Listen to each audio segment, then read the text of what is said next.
People wanna keep us in check. Tearing down each other is what they expect. You want love, well, hey, that's a bet. We got to give before we can get. Like a batter who is on deck.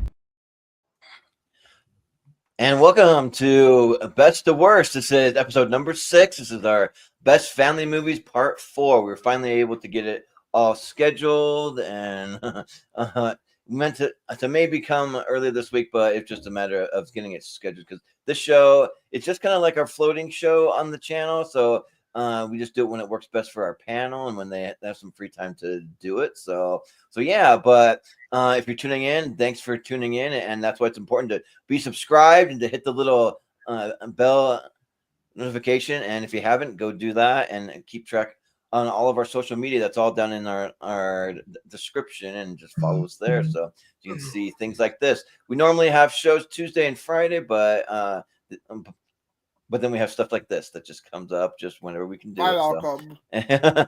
And we had a Malcolm, but he might be having connection issues. We'll see. Because but we'll start with the panel we have here. I'm your host, by the way, Jordan, the movie hero Anderson, and I'm excited to talk about more family movies and see what makes the championship. So, but first off, we'll start with Ross Bristow. How's it going, Ross? I'm good. I'm excited about this. Got some really cool movies on the list, and one we'll debate whether or not it's truly a family movie. Right. Family.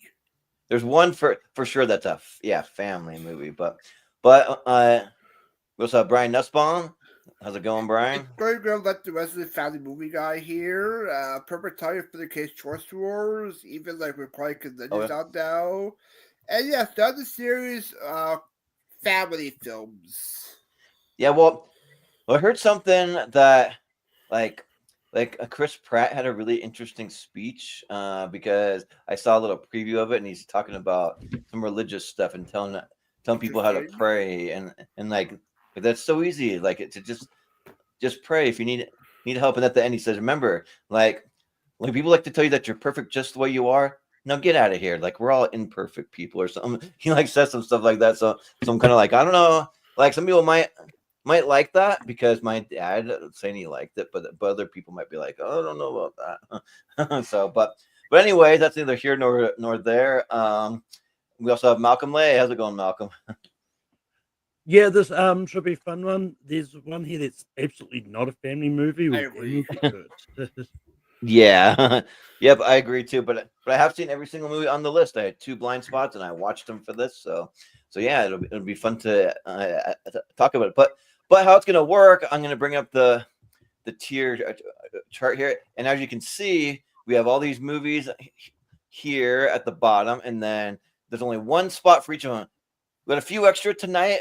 We normally have 25, but there's a couple extra just because somehow my count got off, but I didn't want to make anyone's movies have to get cut, so I just kind of rolled with it. So and yeah, so 28 movies tonight, and then we'll have a little voting round on the top 10 at the end. If you've seen Malcolm's Rankum show that he does, it'll be pretty much the same as that, and then we'll determine what makes the top 10, and then the top 5 will be on to our championship episode. So, which we don't have it scheduled yet, but we'll be making some announcements as soon as we can get it scheduled. Also, the top 12. Or am I mistaken? Did we do top 12 last time? We might have done a top 12. So I think so, if not mistaken. We can do top 12 because that's how Malcolm does it over on Rankum anyway. So we'll just do top 12, yeah, because I think we might have done top 12. That does sound familiar. So yeah, but I'm gonna do a quick little adjustment on mine, and I have these in no particular order. They're just like literally just a random order, however they showed up. So that's how we're gonna do it tonight, and yeah, so not really alphabetical or anything like that, or else we'd have probably Angels in the outfield first. But I was given fairly quick thoughts, fairly quick ranking. I mean, you can go about 30 seconds, but we don't want to go too much longer than that. We're in for a very long show. So 4-hour shows. Yes. And also how it's going to work also, just because I probably didn't explain it. thoroughly enough for anyone that's tuning in for the first time, is we're gonna just go through just one by one, and then each person's gonna say where they have it ranked, and then just have a quick second to talk about it. And then I have my handy dandy calculator here. I'm gonna do a quick average, and that'll determine where it's gonna land. And once it lands on a spot, that's why it is then taken. So if it lands on like number 15, then that 15's taken. Even if something else averages to 15, we have to decide if it goes above or below, but that spot is taken officially. So that's kind of how. Well, literally last time, remember, like we had like number 14. It either dropped to number 28 or up to number 2. Yeah. Oh yeah. Right. Yeah. Because sometimes you'll have a big block. You'll have like number 11 through 17 all taken. Then you got to decide if it goes above or below. Things like that tend to happen. And some episodes you fill up the middle first, and the other episode you're filling up the top and the bottom first. It just depends how it goes. So yeah. But we have Return of the Jedi to kick things off. So we'll go to Malcolm. Where do you have Return of the Jedi ranked, and what do you say about Return of the Jedi? Yeah, I like Return of the Jedi. It's not one of my favorite Star Wars movies, but I do think it's good. But I've got it at number 17. All right, number 17. Brian, what do you say about Return of the Jedi? Yeah, Malcolm, you read my mind. I have ranked number 17 as well for Return of the Jedi. I do. Oh wow. Yeah, I do enjoy the other fan movies on here. Yes, I would consider fan movie because the fan section at Blockbuster or the library, it's there. So and yeah, number 17. Yeah. Ross, what do you say about Return of the Jedi? I'm gonna actually put this at number 14. I like it, like it's an upper tier Star Wars, but I don't love it like some people do. Like I like Darth Vader, Darth Vader, like the part where he takes off his mask, and then I like some of the stuff. Yeah, but some of the stuff felt like it was like tacked on. So I'm gonna go with number 14.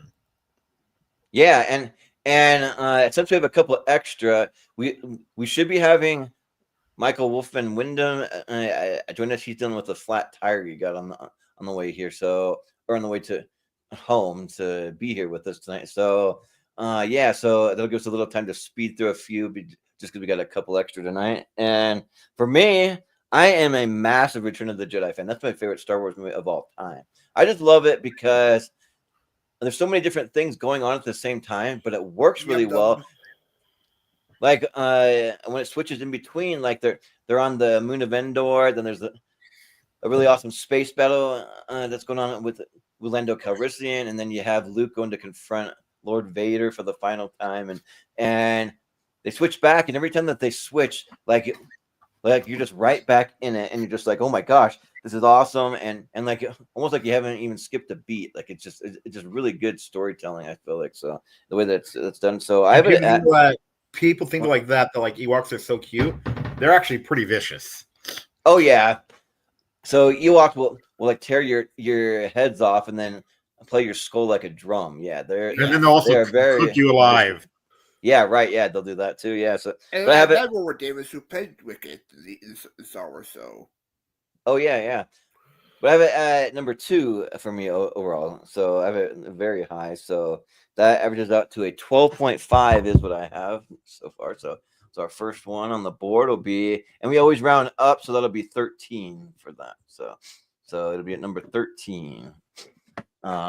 Yeah. So we'll move on to the next one. We have The Lord of the Rings, The Fellowship of the Rings. So and also, to be fair, all these family movies, they came from just a random wheel that I spun, but it's comprised of all of our favorite movies, and then some extra movies that were the top family movies on flickchart.com, because I use that a lot for kind of like rankings and that kind of thing.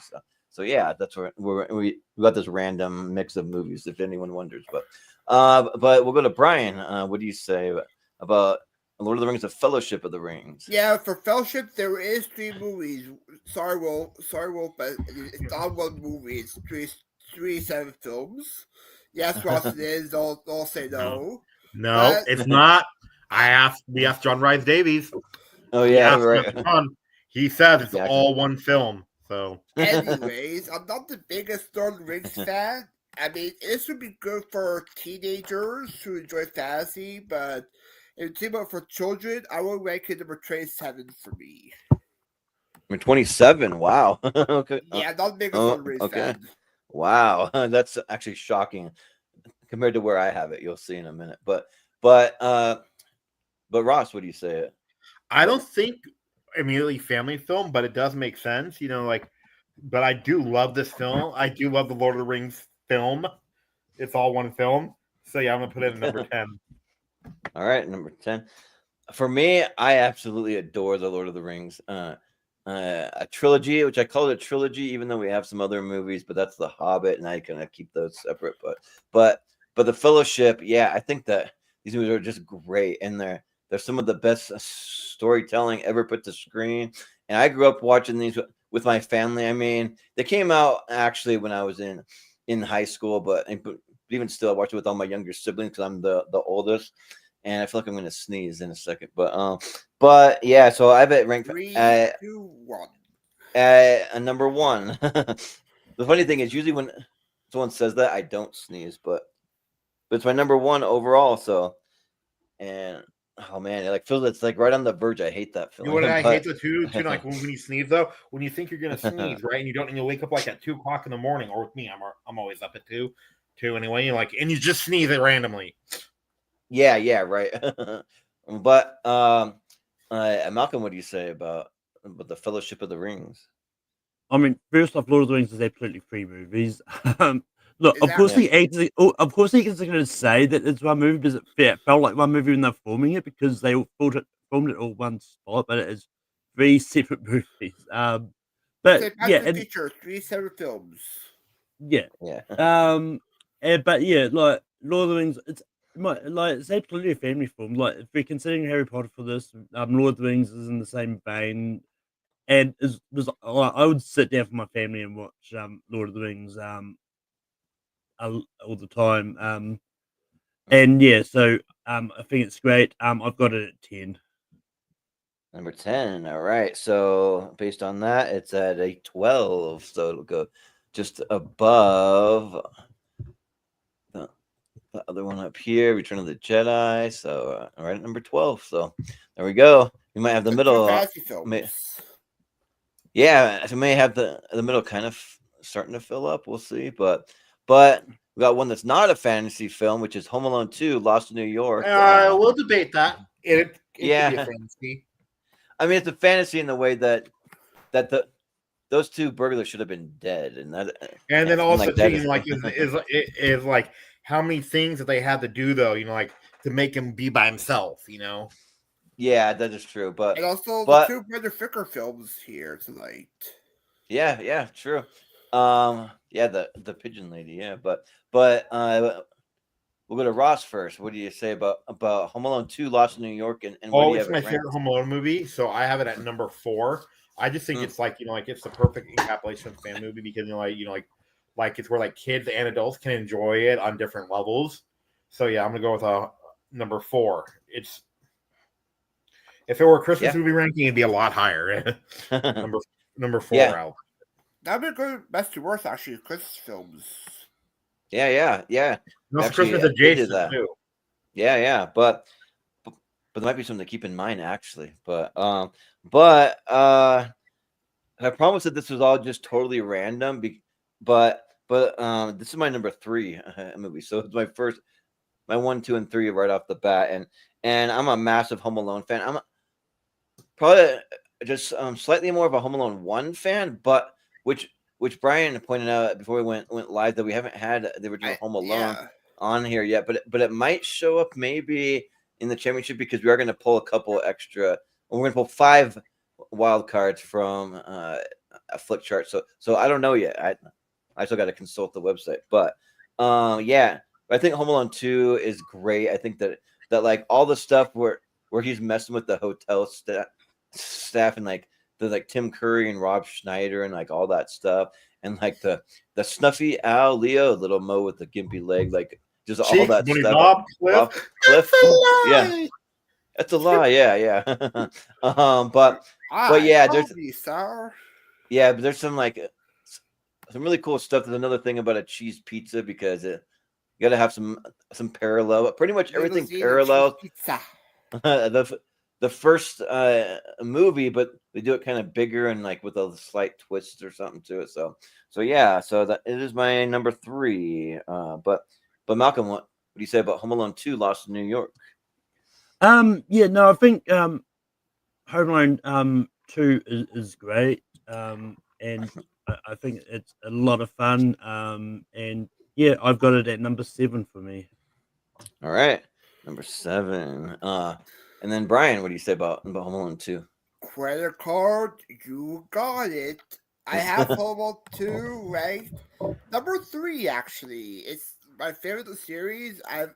Fair enough. I think I've seen Home Alone 2 first before the first Home Alone for some reason. Oh, And weird. yeah, you get a great appearance by Pierce Morgan in there. I have the bird lady, if you get the joke there. Oh yeah, right, yeah. Yes, great score by John Williams, especially the Duncan Troy chest. 2 turtle doves. Number 3. Yep, we'll be friends forever. So that puts overall at a 4.25, so that'll just be a 4. So pretty high and for Home Alone 2. So there we go. It's in the top 5. Let's Which hope it stays. yeah, because the top 5 will be moving on. So we'll see if it stays. But next up, we're gonna move to a Disney movie, which will be Disney's First Kid with Sinbad. So and we are back around to Malcolm. So what do you say about First Kid? Yeah, when it comes to these sort of 90s family movies, like a lot of these I got to really late. Like first get to watch for the first time, probably would have been this year when we did one of the later series. 95, I think. Yeah, yeah, probably. 97, I think, or 96. 96. Mm. No, 95 But- it came out. I remember it was on the last series. but Yeah. regardless of what last series was, Yeah, right. like it's fine, like, but it's just one of those ones I don't know if I'll ever like go back to again. It's number 27 for me. Okay, yeah, and I looked it up, and it was August 30th, 1996 is when it was released. Okay. So, yeah, but 27, okay.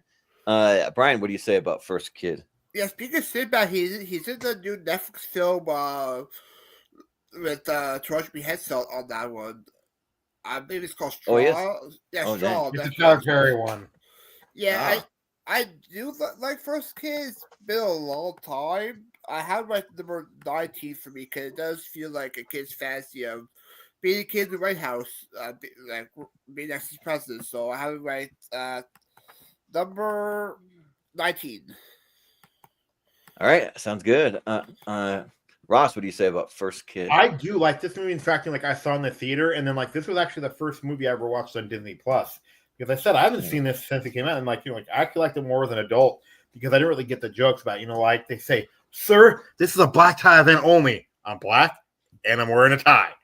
Yeah, yeah, right. and then like with the whole like Zachary Ty Bryan, like when he says like like I like seeing your butt on the news last night. Yeah, too bad it couldn't have been your face. And then like like it like how the bully's dad is like political opposites of the president, and then like so you can tell the beef there. So I'm gonna put this at number 20, but the twist though is easy to see coming. Yeah, yeah, and yeah, shout out to Sinbad. I know he was dealing with like some health issues. I don't know if he still is, but First Kid is fun. Like I did grow up watching it, but I'm not like that high on it. I think it's fine. So I have it ranked at number 23 for me. So just because there's so many other great ones that I'd put it way ahead of this. So that's going to be 22.25. So kind of a little lower. So we're kind of all over the map so far. So so be it. And It'll probably number change 22 for Wolf's officially. rankings. When Wolf comes, his rankings will probably change it. He's probably never yeah, even seen we can kind of think about it, but it, right? He probably hasn't even seen it, huh? I don't know. You never know, but we'll find out. But next one up will be the Rocketeer. So, and we'll go to Brian first. What do you say about the Rocketeer? Yeah, the Rocketeer is fine. I don't really get the love for it. And it's funny enough, it's part of the Disney Junior show for some reason. Oh, weird. But I have ranked at number 21 for my rankings. 21. Okay.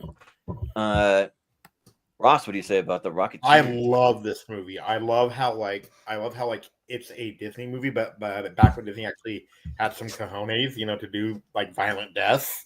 Yeah, So, yeah, right. But this is my top 10 favorite movies of all time. So I'm putting this at number 1. I know that most people won't, but I love this movie so Wow. much. Wow, yeah. Yeah, that's pretty generous. Yeah, there's certain Disney movies that just really hit with me, and I like especially for a family movie, I like a mixture, like some humor, a little cheesiness in there, but then you get serious, you have some heart, you even get like a little dark at like times, that just or like cover some heavy-handed topics, like that kind of stuff. So like that kind of stuff I appreciate. And the Rocketeer, mostly I like the style of it. I like the kind of like it's like almost like kind like sort of steampunk adjacent sort of, and I really dig that vibe. There's just a certain kind of like the era and all that too. So I have it and then at number 16 for me. So just kind of right in the middle. So but Malcolm, what do you say about the Rocketeer? Yeah, I like the Rocketeer. It's good. It's one of those ones like I don't get the cult following for this, but it's also one of those ones I get why people enjoy it too, because it's basically Iron Man before Iron Man, in a way. True. Yeah. And yeah, but for me, I've got this at number 20. Okay. 20, so that's going to put it at 14.5. So that'll go up to 15. Which do we have something there? I can't remember. No, I think it's no. No. Okay. And for some reason, this is an OCD thing. I don't like two colors in a row. I'm switching that color. Anyways, moving on. Let's all put them all the same color. Yeah, right. If you want to see me like have an OCD like mini freak out, no, it'd probably be fun. But next we have Spider-Man Into the Spider-Verse. So the first one, and it'll be Ross first. So what do you say about Spider-Man Into the Spider-Verse? I like it. I mean, I love it. But I think the second one's better. So I want to put it at number 11. It's still great though. Okay. Yeah. Number 11. Okay. I gotta look and see where I even have that movie ranked. I don't think you like it. Right? Yeah, no, I like it a lot. Right. No, I'm a huge Spider-Man fan, but the thing is, though, I'm kind of just like kind of ranking these based off of other family movies, and when I think of like the family movies that I love, it's not really one that I'm just like if I'm like, let me put on one of my favorite family movies, it's not going to be Into the Spider-Verse. It's going to be other stuff like a Home Alone or like some of those other ones.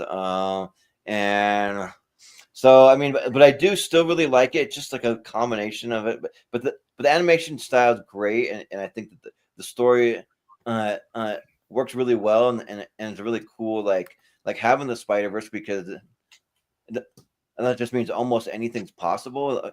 Especially when it comes to like characters and stuff, you can have them coming in and out of the Spider-Verse. So I have it at number 18. So yeah, but Malcolm, what do you say about Spider-Man Into the Spider-Verse? Spider-Man Into the Spider-Verse, I think is pretty good. It's and yeah, I think it's definitely a lot of fun, especially when they brought in a lot of the different variations of Spider-Man in that. So yeah, I've got this at number 5. Number 5. All right, and Brian, what do you say about Into the Spider-Verse? Yeah, I do enjoy Into the Spider-Verse. I'm sorry, Zach, but it's a great movie. All the why you like it. Yeah. Have it ranked at number 14.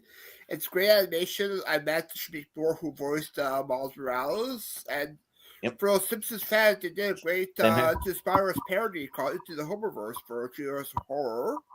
So, oh yeah. Yeah, for this one, I have ranked number 14.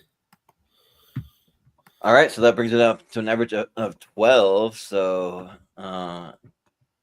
fairly high for this list. Oh, and we already have something at 12. So now we get to decide if it goes up to number 11 or down to 14. I would say up. For me, Up. I kind of say down because I like the other two movies better. But Ross you said say it's up, up. Ross? Down. Yeah, Okay. you're right, Jordan. Yeah, down. So it's a down. tie. Down. So it's a tie, and we're just gonna go by the tournament fights ties. So Malcolm, do you say up or down? Up. Okay, so it'll go up to 11.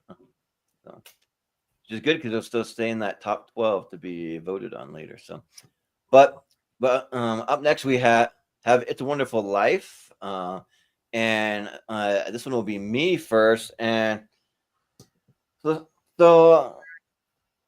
I really like It's a Wonderful Life, but for whatever reason, on a rewatch, like it's not like holding up as much as I thought that it would. It's not going down that much either, but it's not one of those ones that gets better on every viewing. And I'm just kind of like it's fine, you know. So I don't have it ranked super high, especially for family movies. We're talking holiday movies. I'd probably have it ranked quite a bit higher, but just for family movies, even though I have said that the Christmas stuff only comes into play at the end, but still, I have it at number 21 overall. So, but Malcolm, what do you say about It's a Wonderful Life? Yeah, if It's a Wonderful Life, it's one of those ones like, well, yes, there is some like, definitely some darker themes and stuff in the movie. I'd still say easily say it is a family movie. But it is one that like I know there's a couple of times like I would sit down like my family when I was a kid and watch It's a Wonderful Life on Christmas time and yeah, so I mean, and I actually think it's it's a good movie. For me, I've got this at number 13. Number 13. All right, and also, It's a Wonderful Life. I should mention that's a movie that my family saves to watch Christmas Eve night. So we watch it. So my family will like do a little dinner and like a mini little program where we like read a couple Christmas stories and stuff. But then we always watch It's a Wonderful Life. So I mean, it does come on NBC every year before, twice for, I believe, after Thanksgiving and before Christmas, usually. yeah, true. Yeah. See, no, not on Thanksgiving. Because Thanksgiving they usually show planes, trains, and automobiles. I think. On Oh, NBC? Yeah. Oh, I know. Well, I know NBC for Plane Train Automobile, but yeah. So So first, Brian, what do you say? yeah, first matchup I had to solo actually because I know he was in the play for it, so I had to confirm with him as a fatty film or not. He told me it's mostly the fatty film, but has I mean Malcolm has darker elements. But yeah, I have it right low. I have it right number 24 for me. Okay, number 24. And Ross, what do you say about it? I love this movie, but I don't really think of it as a family movie because I think like I know that kids will watch it, but I think they might be actually kind of bored with it because like it's a slow build up.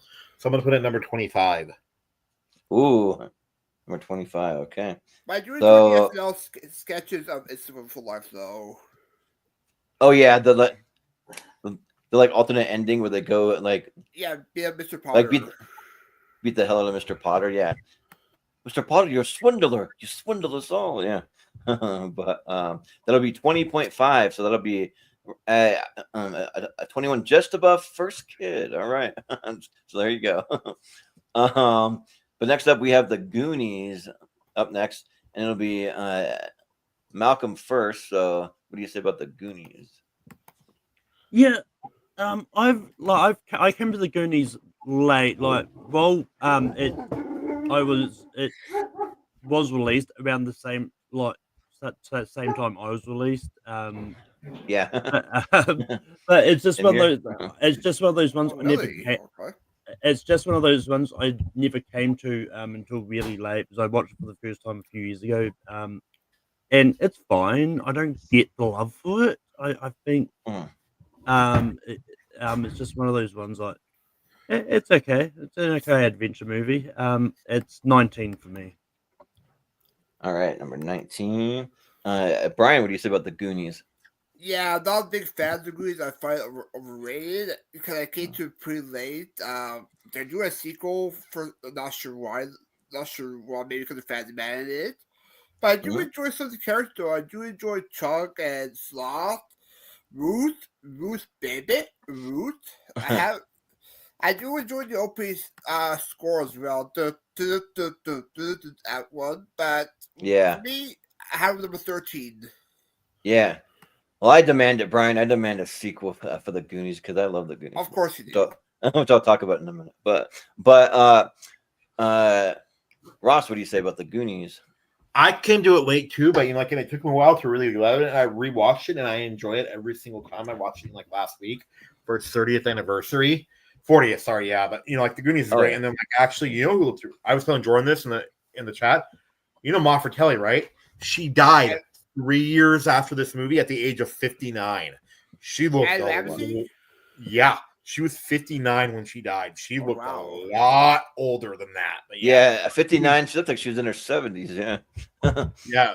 But the Goonies, but the Goonies is just great. And I love Josh Brolin. I wonder why that girl stopped acting because she was really good. But yeah, so I'm gonna put it at number 11. The one that played Andy. I forget her name. Carrie Green? Oh yeah. Yeah. Oh yeah. Carrie Green. The one that played Andy. Okay. Yeah, Carrie Green. Yeah. Yeah.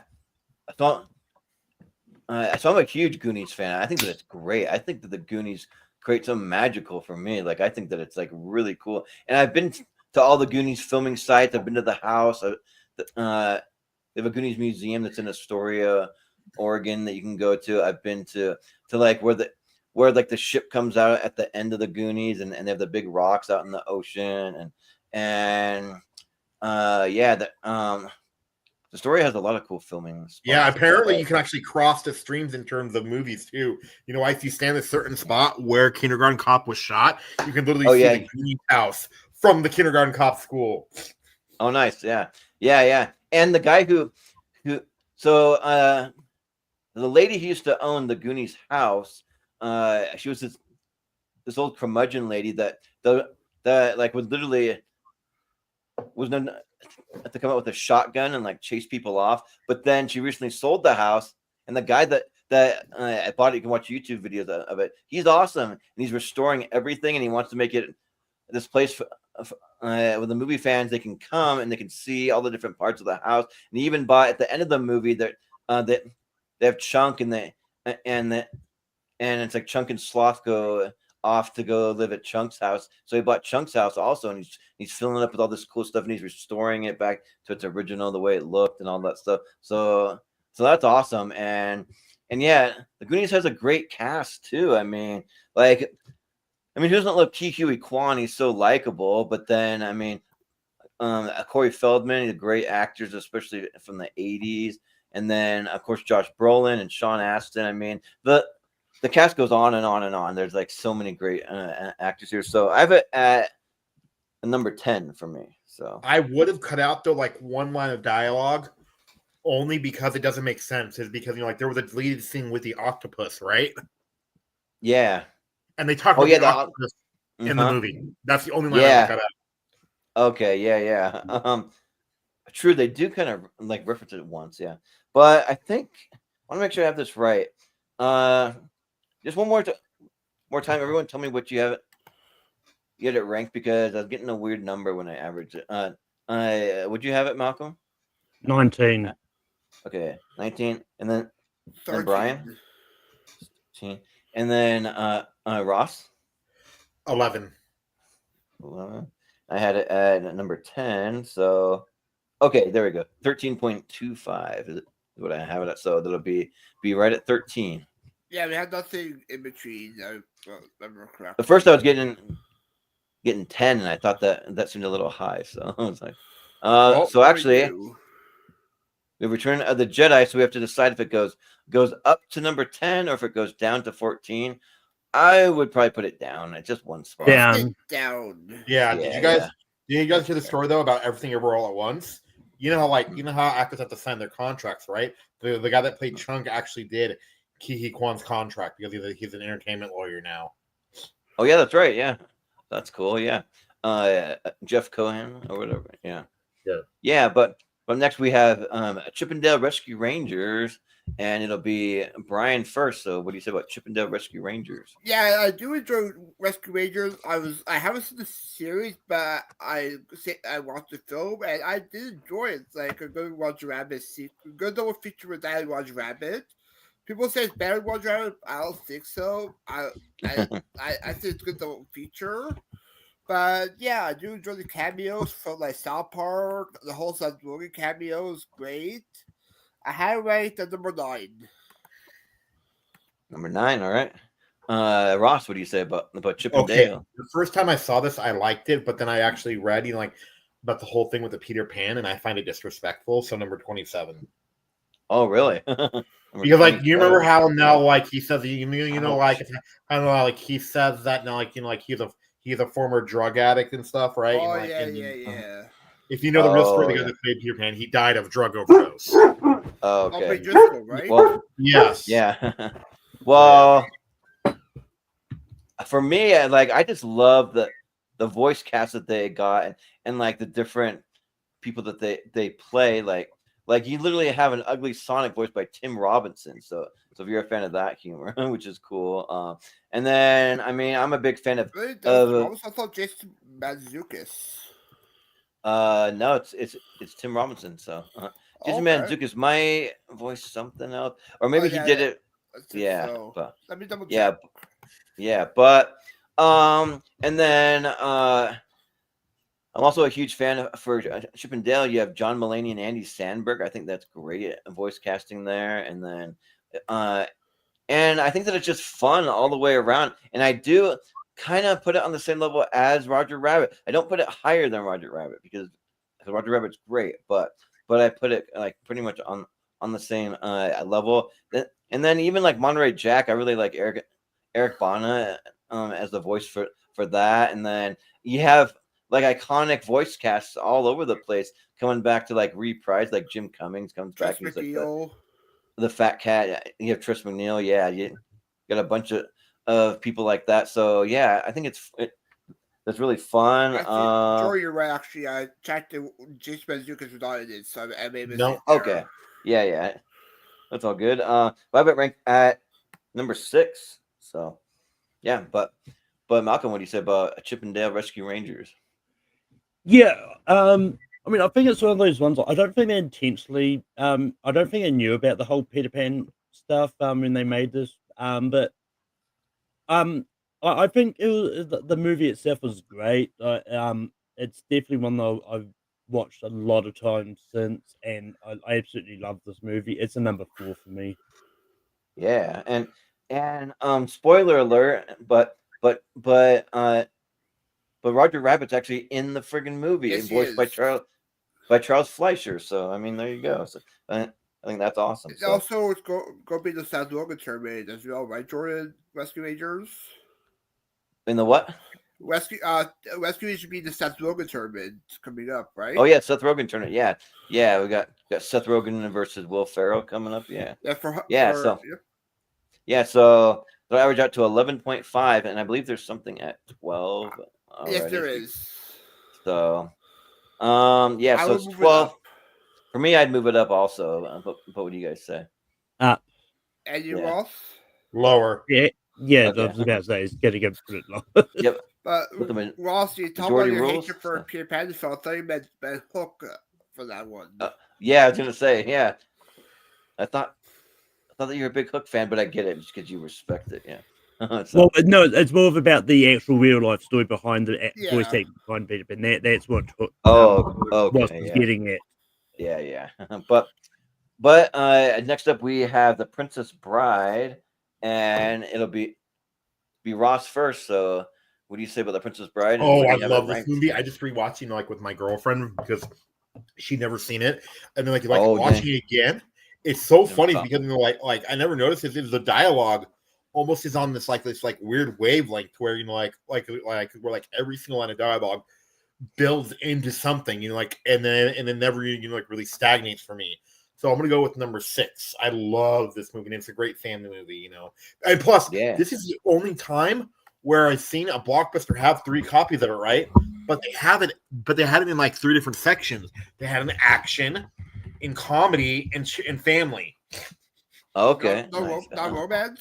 Blockbuster didn't really have a romance section. Okay. Yeah, but yeah, I mean, for me, I'm a huge fan of The Princess Bride because I mean, it was my ex-wife's favorite movie of all time, and we had Princess Bride stuff all over our apartment and stuff. And look, as you wish. The Making of the Oh, Princess yeah. Bride by Carrie Eloise. Oh, nice. This is awesome. Yeah, that's cool. You have to read that, huh? Yeah, and yeah, like I think that the Princess Bride is just a great like kind of epic tale, but it's got cool fantasy. It's got cool sword fights. It's got some great humor in there. I mean, just uh the like Wallace Shawn and the and under the giant and freaking Manny Patinkin.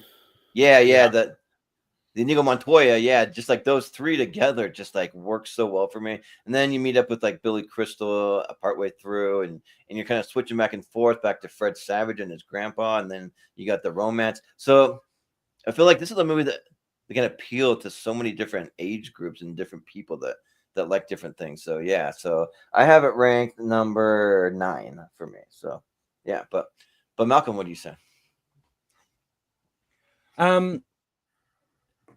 Yeah, I like the Princess Bride. I think it's good. It's one of those ones like I'm not as high on it as other people are, but I still think it's a good movie. And it's still a lot of fun to watch. It's number 15 for me.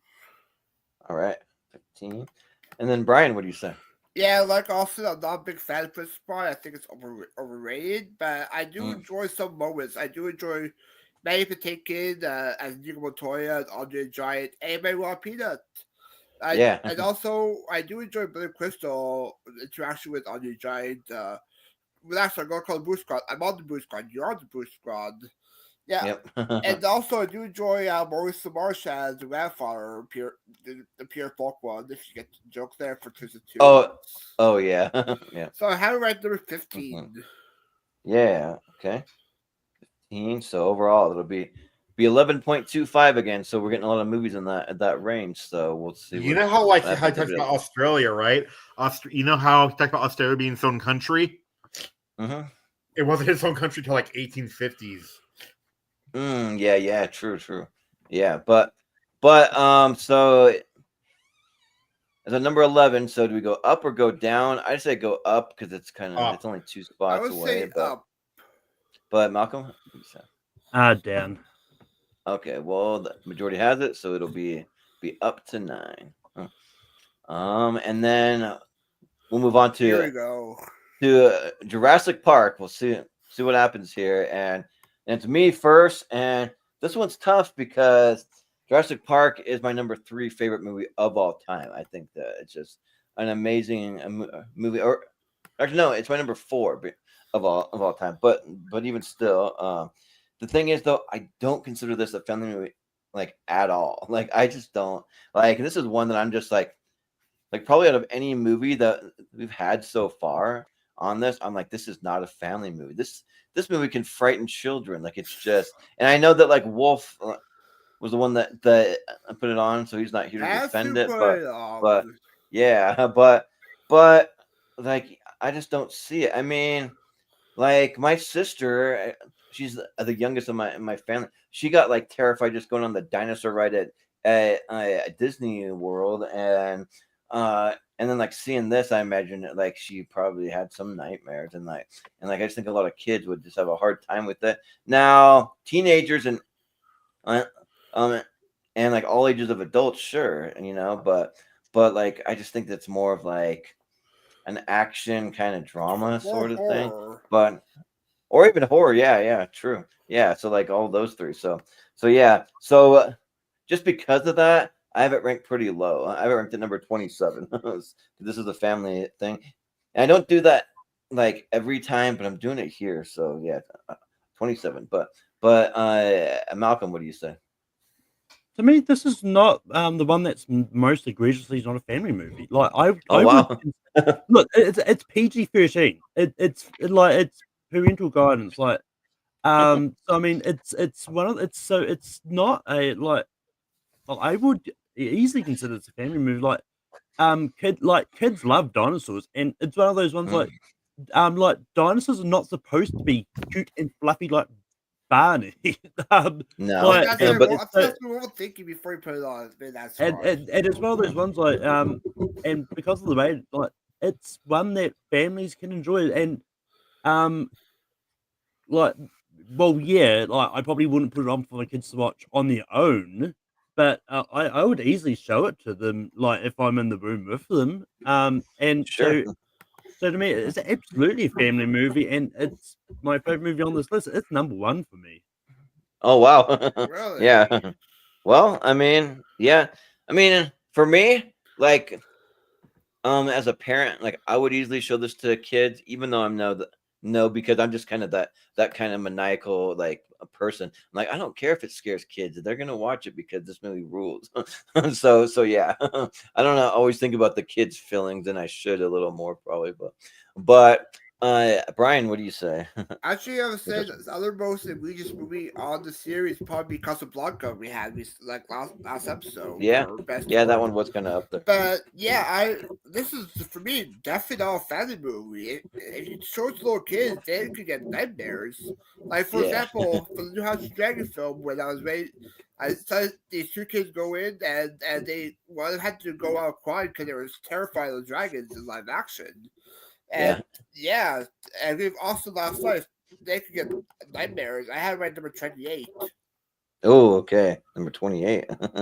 Well, we'll see where it averages out then. But Ross, if you're there, what do you say about Oh wait, that? yeah, sorry, yeah, I'm just too. And plus, like, I actually have proof that this is a family movie because like parents took their kids, and now that doesn't mean anything. Remember though, there was a dinosaur craze in the '90s where like kids became obsessed with dinosaurs, right? Yep. This film was the cause of it. They said so. Really not Barney the dinosaur? No. Number. So I'm gonna put this at number 5. Ooh, number 4. Okay. But yeah, but my parents did take me to see it when I was like 8 years old. So I mean, they did do that. So Were you scared? No, I wasn't scared. So yeah. The thing is though, like I don't get scared by almost anything. Like there's very, very few. There's maybe like 2 or 3 things on this earth that would ever frighten me. So And look, to put it in perspective here, I would consider the boat scene in Willy Wonka and the Chocolate Factory, which is definitely a family movie, scarier than some of the scenes in Jurassic Park. yeah. And some so, of them, yeah. And I'm not it's even one of those, sure. and it's one of those Okay. ones like when you're showing it to kids, it's all about when you pick the time to show it. Like you don't show them it before they go to bed, so they have like Yeah, give them true. some time to process.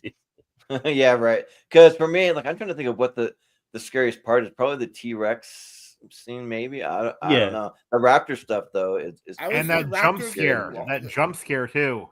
Oh yeah, the jump scare where like she's underground doing the electrical thing. Yeah. But yeah, but I averages watched out to Jaws, and that has more scary scenes, and that's rated PG than Jurassic Park. yeah. Well, so it averages up to 15.25, and me personally, I wouldn't move it all the way up to 8, but Down. I'd say down. But what do you guys say? Down. Okay, so yeah, the Malcolm, majority what do you has it. say? I already I said it. I said up. But Oh, I you was said going up. to be outvoted anyway. So. Okay, yeah. So it'll be at 16, but then up next we have Cinderella, the 2015 live action Cinderella. So and it'll be Malcolm first. So what do you say about Cinderella? Yeah, look, when it comes to live action remakes, I know there's people that have the criticisms for, like, for the most part, a lot of them I like either personally enjoy or I do think the remake actually added a lot more nuance to it and changed the way that helped the story out. But and Cinderella, I think, is one of those ones that really benefited from the live action remake. Or even though I personally don't like, I don't consider it a like remake. It's just it's just a reimagining of like the Cinderella story. But it, yeah, I think it's great. And I think Kenneth Branagh did did a good job of adapting the story. So yeah, it's number 3 for me. 3, wow, yeah, and yeah, my phone I decided to set it in like one of the only spots I have to set my phone, which is right by my microphone. I got like 4 messages in a row. Sorry, so my phone was vibrating. But Brian, what do you say about Cinderella? Yeah, when it comes to live action remakes, I do enjoy them. I think this is one of the better ones we got like in the 2010s. And yeah, they add some more depth to the character. You get more character with the Prince character who doesn't have the dialogue of the animated one. I do enjoy Stella Skarsgård and Grand Duke along with Kate Blanchett as the stepmother. I Yeah. had it ranked number 12 for me. Number 12. Okay. Ross, what do you say about Cinderella? I've never seen it, so I'm gonna get to it. I'm putting it at number 28 because I haven't seen it. Okay, well, if you haven't seen it, maybe I'll just say abstain for now. Probably, but yeah, for me, I think Cinderella is one of the few Disney live action remakes that actually works. But the thing is, I'm just not a Cinderella guy, though. I just don't care that much about Cinderella. But it was fun that me and my sister, my brother, and my sister's husband, we went to Disney World and we got to eat in Cinderella's castle, and that's a very hard reservation to get. You have to literally schedule that out months in advance, and my sister was able to do it because she used to work at Disney World, so she had some connections, and so you like go in there, and then you get to meet the Cinderella and Prince Charming, but then she'll like come up to you and she'll be like, hello, Prince Charming, what kingdom are you from? And you like feel like you're all special and stuff. So it is fun, but as far as the movie goes, I mean, I do like a lot of elements. I just like so many other movies on this list way better. So I have it at number 25. But that's not taken away from the fact that it does work as a live action remake, I think. But with the average, we got 13.33333 because I'm only going to average it for 3 people since Ross hasn't seen it. So that You have something in means, there, I believe. yeah. So it's right by Return of the Jedi. So it's either going to move up to 8 or down to 17. I say down. That's just me. I would say based on what we have left, I will probably move it down. I would probably move it up 1 slot, maybe. Probably. I'll say up. Yeah. But wait, are you saying up, Brian? So Yeah, I up would to 8? say up to 8, yes. Okay, well, it's the majority, so there you go. But Move up to speaking of 8. like Disney, I prefer the Stepsisters over Speeds as well, though. Because the Stepsisters are a lot of fun. Oh yeah. Yeah. They should have had the stepsisters there to meet. Yeah, but next we have heavyweights up next. So this time it'll be Brian first. So what do you say about heavyweights? Yeah, I came to this for first time when it jumped when Disney Plus first started. I really enjoyed it. I had a lot of fun with it. It's a good double feature with Dodgeball as well because Ben Stiller plays the same character. And I do enjoy some of my Ducks people you get there, like Sean Rice. This pleases me. Yeah. Lars, what kind of name is Lars? I from down there. And Yeah. one of the rare movies you get Jerry Stiller and his and all the Stiller family together in one movie. I have right number 7. Well, that's true. Yeah, I forget Jerry Stiller's in it. Yeah. Yeah, the opening. But And then his wife Yeah. too, Ann Mira's in it too. Yeah, that's what I mentioned. The Stiller family. Yeah, yeah. So I love Heavyweights. It's one of my favorite movies of all time. Yeah. It has so many quotable lines, like "Look, a deli meat," like Yeah. and then like my, and then like he caved like the Buffalo Bills in the Super Bowl. So yeah, this is my number. This is number 2 for me. I love Heavyweights. Ooh, It's so funny. number 2. Okay. Let's see. And what did you say, Brian? Again? I said, let me go back to my ranking. I have right number 7. Okay, 7. Okay. Yeah. So I have a lot of fun with heavyweights. I think heavyweights is great. Yeah. Yeah, like success. I eat success for breakfast, or like don't pee in the water. don't drink the water. He just peed in it. But yeah, there's some fun stuff, and it just reminds me of like times I went to camp. Most of the time I did camp for like church stuff growing up, but I mean, but some of my like best memories too. Yeah, and yeah, and I think that the cast overall is really really fun. And yeah, like especially like you got Keenan Thompson in there, Paul Feig. I even like I don't know what happened to the guy that like played like the main camp counselors, like the Tom McGowan. The Tom McGowan, he was in Yeah. Transformers, I believe. And then he was also Oh, in The Family Man. Okay, Yeah. yeah. But yeah, so I have it at number 13 for me. He wasn't even supposed to be in the movie because like John Candy was supposed to be in it. As He's well. also Oh. in Seinfeld, Jordan. He's in Seinfeld. Oh yeah, but John Candy, that would have been awesome to have John Candy in there. But Malcolm, what do you say?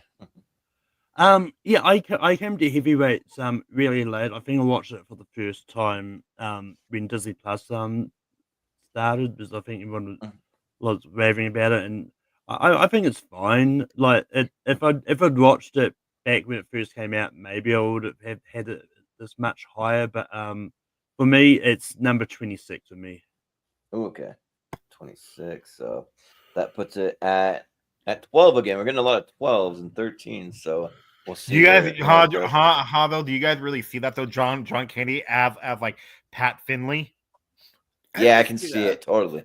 Yeah. Yeah, he has the same energy, huh? Yeah, right. But so we either want to move it up to 7 or down to 17.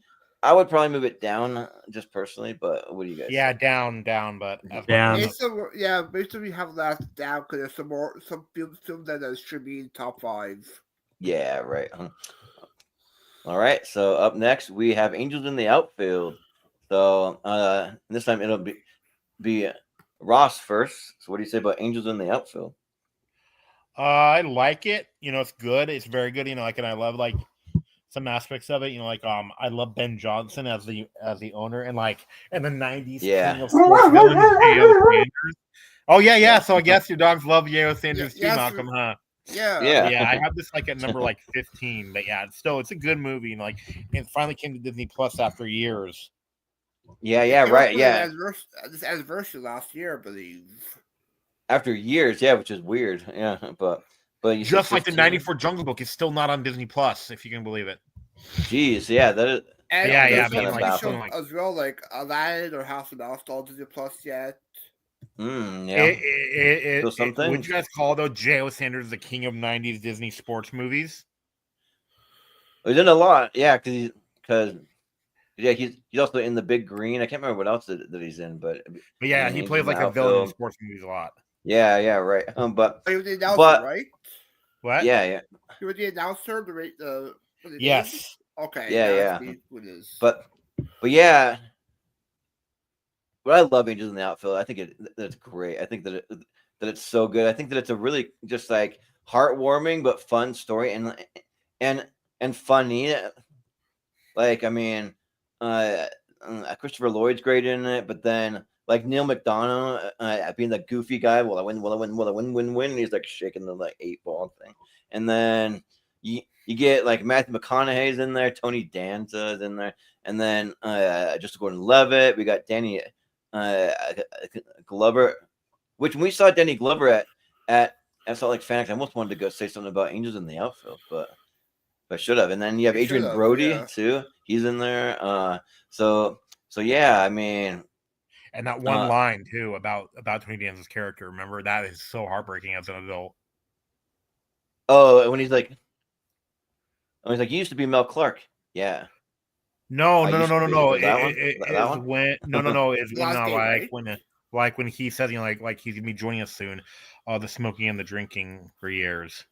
Oh yeah. Oh yeah, dang. Yeah, but then also too as a kid, I mean, I don't laugh at it as much now, but as a kid though, which is why I want to make more of an argument that it's a family movie. That the guy that's like their kind of caretaker that like takes him to the baseball games, and then he sits on the nachos and he's like, "Where are the nachos?"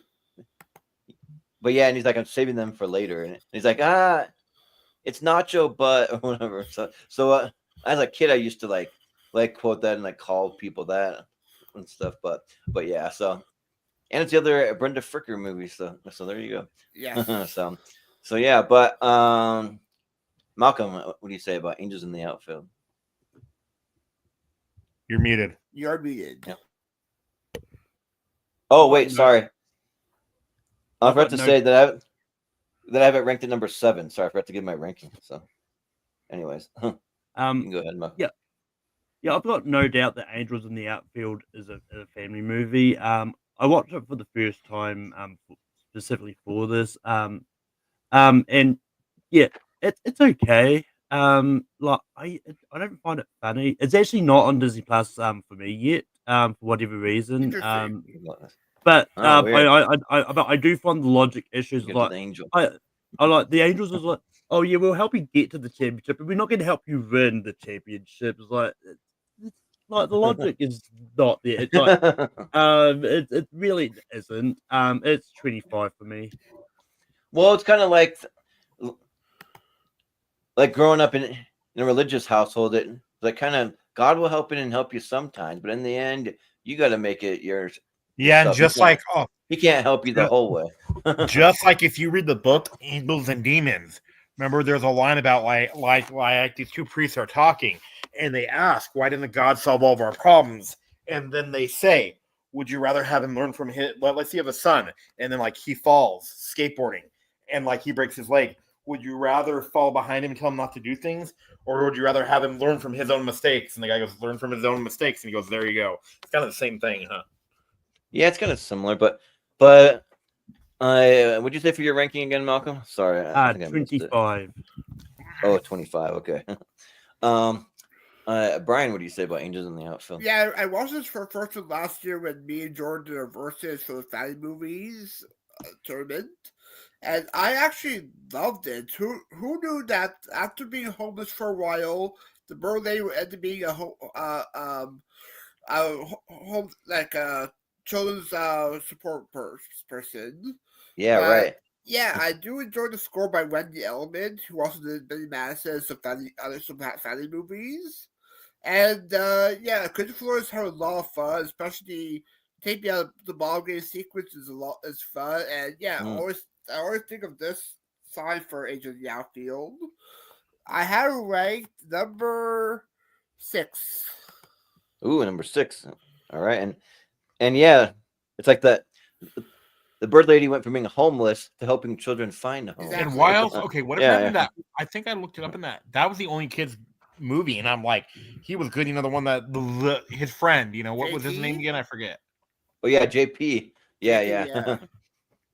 Yeah, whenever I look up at the moon, I'm always like, look, it's God's thumbnail, because that's what he says in the movie. But And also, this be one of me in my Active 138. I can see it pop up there one day. oh, nice, yeah, but it's 13.25 for the average. We're getting a lot in that range, so it's right kind of in the middle of this block. So we got to decide if it goes up Oh yeah, to too. 7 or There's a scream down to actor in it 18. too. There's a scream actor in it Who's that? too. Remember Who's the that? detective in Scream? In the newest one, in Scream 6, the detective guy. David Maloney? Yeah. Yep, he's in it. Yeah. I'll move it up. He's the dad. I would say up. So I'd also say up, but what do you What guys? do you want? Yeah. Down. Up. Either one. Yeah, 3 to he's 1. the So detective. You know, like move up. he's the one that says when the Angels win the pennant. That's him. Oh yeah. Okay. Oh yeah, that Maloney. is him. Dang, I didn't even realize that. Yeah. When the Yeah, Angels give won us the a watch pennant. for his fun But- facts. Yep. Yeah, right. But up next we have Dennis the Menace. Up next. I said Christopher Lloyd Yeah. movie. Yeah. I love this movie. So 2 Christopher Lloyd movies in a row, and I'm first. And I'm a big Dennis the Menace fan. I just got to double check where I have it ranked, because I do really love Dennis the Menace. But the thing is, there's just so many great movies on this that it's just tough to rank it super high for me, because there are some like quotable things when it's like Christopher Lloyd's playing like the homeless bum guy or whatever, and he's like goes up to the kid, he's like, "Hey kid, what you got there?" Apple. Just like some of the like random lines, and like just like probably Christopher Lloyd's my favorite part of it. He's just being like a crazy, just the homeless guy, but he's fun, and then just like all the different like things that the kid, which I don't know his name, but he's doing to Mr. Wilson, and Walter I think Walter Matthau. Matthau. Yeah, he plays a great Mr. Wilson. Like when he shoots at the like chiclets into his teeth, and then he has like chiclets in there for his front teeth. It looks a little disturbing, but yeah. So I think that's good, but I don't go back to it a lot, so I have it ranked at number 20 for me. So, but Malcolm, what do you say about Dennis the Menace? Yeah, I remember watching Dennis the Menace a lot growing up. I haven't actually seen it in a while. I was, if I had time, I was going to sort of rewatch it for this, but I didn't have time. But I remember loving it a lot.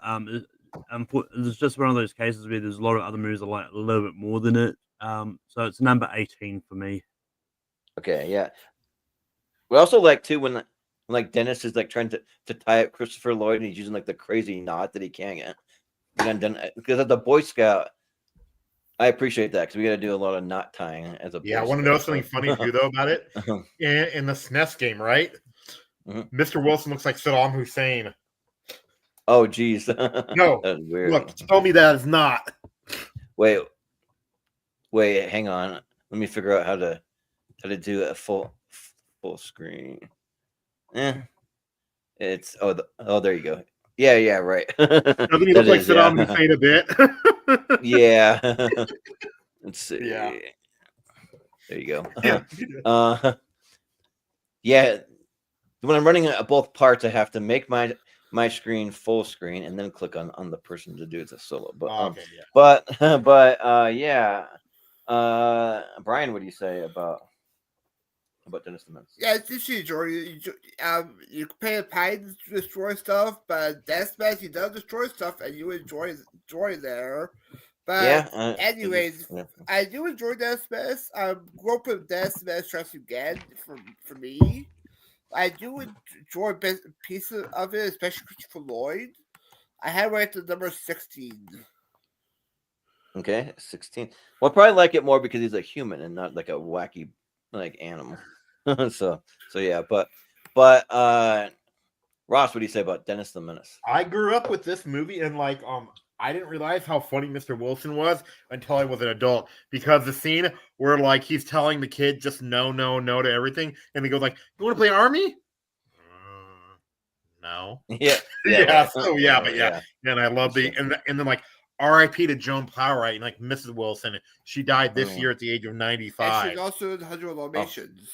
So yeah. But I do love this movie, but I'm putting it kind of low. I'm putting it number 17 just because I like movies better on here. But still, this is a fun one, and you actually got that cool VHS cover, not that boring DVD cover they had. Oh yeah, right. And we'll probably see the 92 Lara series, right, Malcolm? 93 later series, but we'll see you there. Yeah, but it'll be 17.75, so that'll be 18. So I don't know if we have anything. Nope. So there you go. It'll be number 18. So up next we have Shrek 2. So yeah. And this time it'll be Malcolm first. So what do you say about Shrek 2? Yeah. I love Shrek 2. I think it's one of DreamWorks' best movies. And yeah. Depending on what they ask me, like I either prefer the first one or the second one, but but I think Shrek 2 is great. It's easily number 6 for me. Yeah, number 6 sounds good. Brian, what do you say?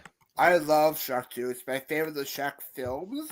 I'm curious about Shrek 5 though. The animation wasn't a big fan of the trailer, but they could probably fix it up.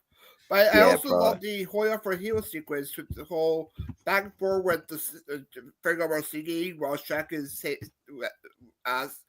going to the palace to save Fiona with Mongo. Be good. I even love the Mission Impossible parody sequence with the fairy tale creatures. Yeah, the whole thing Accidentally in Love is great, and you get a great Lord of the Rings parody included. Number 5. Yeah, and I think isn't Shrek 2 when we're first introduced to Puss in Boots? I think it's Yes. Shrek 2, right? Yes, Yeah, yep, yeah. yep. Uh-huh. I love this movie, but it was kind of ruined Yeah. for me because of all the memes. But still, it's number 5 because when you realize it, Shrek 2 is basically Get Out. Yeah, in some No, ways, you know yeah. why? I Films agree with where that. the main character visits his partner's parents' house for the first time, only to realize they are racists who have hatched a plan to have a white guy steal their identity. Yeah, yeah. Yeah. Yeah, Isn't there some kind of meme about that? I think there's a meme. about that's that, where you got yeah. it from. Yeah, Yeah. yeah, Yeah. it's still great though. And An like, AI I love the poster of that. I Oh, yeah, love right. I love the cops the cops Yes. where he goes, this isn't mine. So yeah, I love Shrek 2. You know, it's my favorite of the series. So I'm gonna go with Did you number share 5. show Nights? Yeah, yeah. Well, because I was thinking of Puss in Boots because there's like a line where it's like, for me, I think it's when Fiona or no, Fiona thinks Puss in Boots might be Shrek, and so he's like for you, baby, I might be or whatever. And he like And does that remember thing. they did the Firefly Idol for this back in the day? Oh yeah, huh? Yeah, they did that. Yeah, And do at the not end of make the movie. Shrek into Yeah. live action. Please don't. No, please no. But That'll be yeah, or, nightmare fuel, won't it? No, but yeah. Ross, if you think of it, they could do like Shrek the musical though. How did Shrek that way? That was terrifying.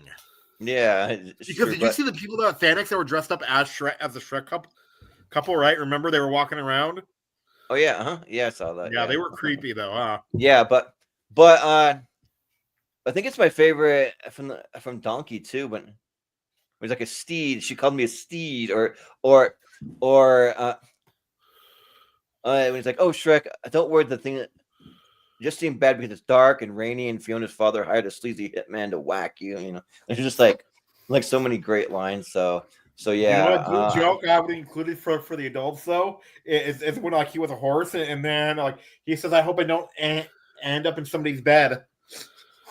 Oh, your Godfather, yeah. yes. Oh yeah, from The Godfather. Yeah, Or Return that's to true. I never thought about Potion, that. and now I'm sexy. Yeah, right. Yeah. So I have it at number 5 though for me. So yeah, but It could be But- top. I think it'd be top 5, right? For yeah, Shrek so 2? it's at a 5.25. So that's 5. Yeah. So Yeah. that'll be I mean, pretty high. it's one of those. I think like Shrek could work in live action, honestly, but and it's one of those ones like because I haven't seen like how to bring yet, but if they can make Toothless look like pretty accurate to the animated one, I think Yeah, that's true. I think there's a way you can do the CGI on like Shrek and Fiona and make it look accurate. It's not Yeah. one of those ones where they're all animals and stuff where it's really The Lion stupid to make King. live action like Lion King. But I think I think Shrek is one of those ones that like if not that I'm advocating for them to do it. If they wanted to, I think they can make it work. So I mean, yeah. What could work is if they had like Shrek has to venture, or like Shrek and Donkey, they venture from far, far away. They have to go into the real world, and then No, Fat Albert. but the thing is though that they actually look like somewhat animated, kind of like Toothless. Like it looks like a real dragon, but he's somewhat animated still. So they could do that with Yeah, what with Shrek about and Donkey. Yeah, what but do I you think- feel if somebody prefers Shrek 3 to 2? What do you think about somebody has Shrek 3 as That's their my least favorite? favorite. Nah, no, I don't like it. I mean, Shrek 3 is not that bad. No, Ross, do you think I think the Zach 4th will is my say worst. it's his favorite? Zach probably, yeah. But let's see. Up next, we have Dutch. Up next, so this time it'll be Brian first for Dutch. Yeah, I think? haven't seen Dutch. I know Ross who kept talking about it a bunch of times, but I've seen the trailer. It looks interesting. I do enjoy Ed O'Neill. If I were to rank it, I'll probably say Trey 2. Yeah. Okay. 22. Ross, what do you say about Dutch? I love Dutch. You know, like even though that it is kind of the greatest hits movie, to where we've seen the director do better stuff, of the same type, but it's still fun. And like anytime that Christopher McDonald plays the jerky villain, it's good. And like Ed O'Neill has some like classic lines. like when he literally like hog ties the kid like up to the hockey stick and goes like, "What do you like to do Yeah. for fun?" Wiggle and grunt. Me too. Yeah. And that scene where they're in the homeless shelter is a beautiful yeah. scene. Oh yeah. Was this before Happy Gilmore Christmas Dolls or after? What? Well, it's before. It's 91. Okay. Yeah. Yeah. So I watched Dutch for the first time for this, and yeah, like I'm surprised how much I actually liked it a lot. Yeah, I mean, but it's funny whenever I look up anything about Dutch. Apparently, there's another Dutch from 2021 that's nothing to do with this one, but it's kind of interesting. But No, because it's Brian, all- imagine you took like Home Alone and Planes, Trains, and Automobiles and combined them into one movie, basically. yeah, and Really? Okay. With all the enjoyed that you know, like with all the physical comedy and stuff. I like that But it's pretty- concept, actually. It's pretty interesting because they have Ethan Embry playing the like snooty kid who's like the he plays Rusty from Vegas Nick Vacation. Papa Giorgio. Yeah, right. But just like a snooty kind of arrogant kid. But he does some like crazy stuff. Because what I like is that they're not afraid to tackle kind of like the heavier topics and that kind of thing. Because it is produced by John Hughes. by John Hughes. Yeah. So like it's so I imagine maybe even some of his writing is involved. It is. Yeah. Plus, like, Yeah. there are some scenes, Brian, where you'll go like, "Oh my god, this film can be kind of mean." Because Yeah. like, you know, like the argument scene, Brian, right? When the character, you know, like acts like he's gonna drive off, and now like he looks back, and then like he picks up the guy in the snow, right? I think so, yeah. No. I mean, you've seen stuff like that, you know, you like where the guy leaves the car and then the guy acts like he's going to drive off and he thinks about it and he comes back. Yeah, I see that. This one drives off. This one he just drives off. And Yeah, right. Where is like it should be somewhere or no? It's kind of hard to find. I had to go to a special website to watch it, but it's in archives. Yeah, but yeah, the scene though, yeah, that it's like kind of like that. It's stiffing him like for the breakfast and then like he'll go like, "Ooh, that's a good breakfast." Have the kids just having water. Oh yeah, or like when the kid's really annoying Ed O'Neill, they're in the car together, and like that's it. Get out of the car. I'll see you at the hotel. It's 50 miles down the road. He's like 50 miles. He's like, yeah, just figure it out, and like he just drives off and lets the kid figure it out. The kid has to hitchhike or whatever to get there. I'm like, what the frick? Yeah, or like when he gets there too, he's like, hey, you have my bags? And he's like, I didn't think to bring your bags in, kid. Sorry. And he's like, well, can I have the keys to get it? He's like, here, knock yourself out.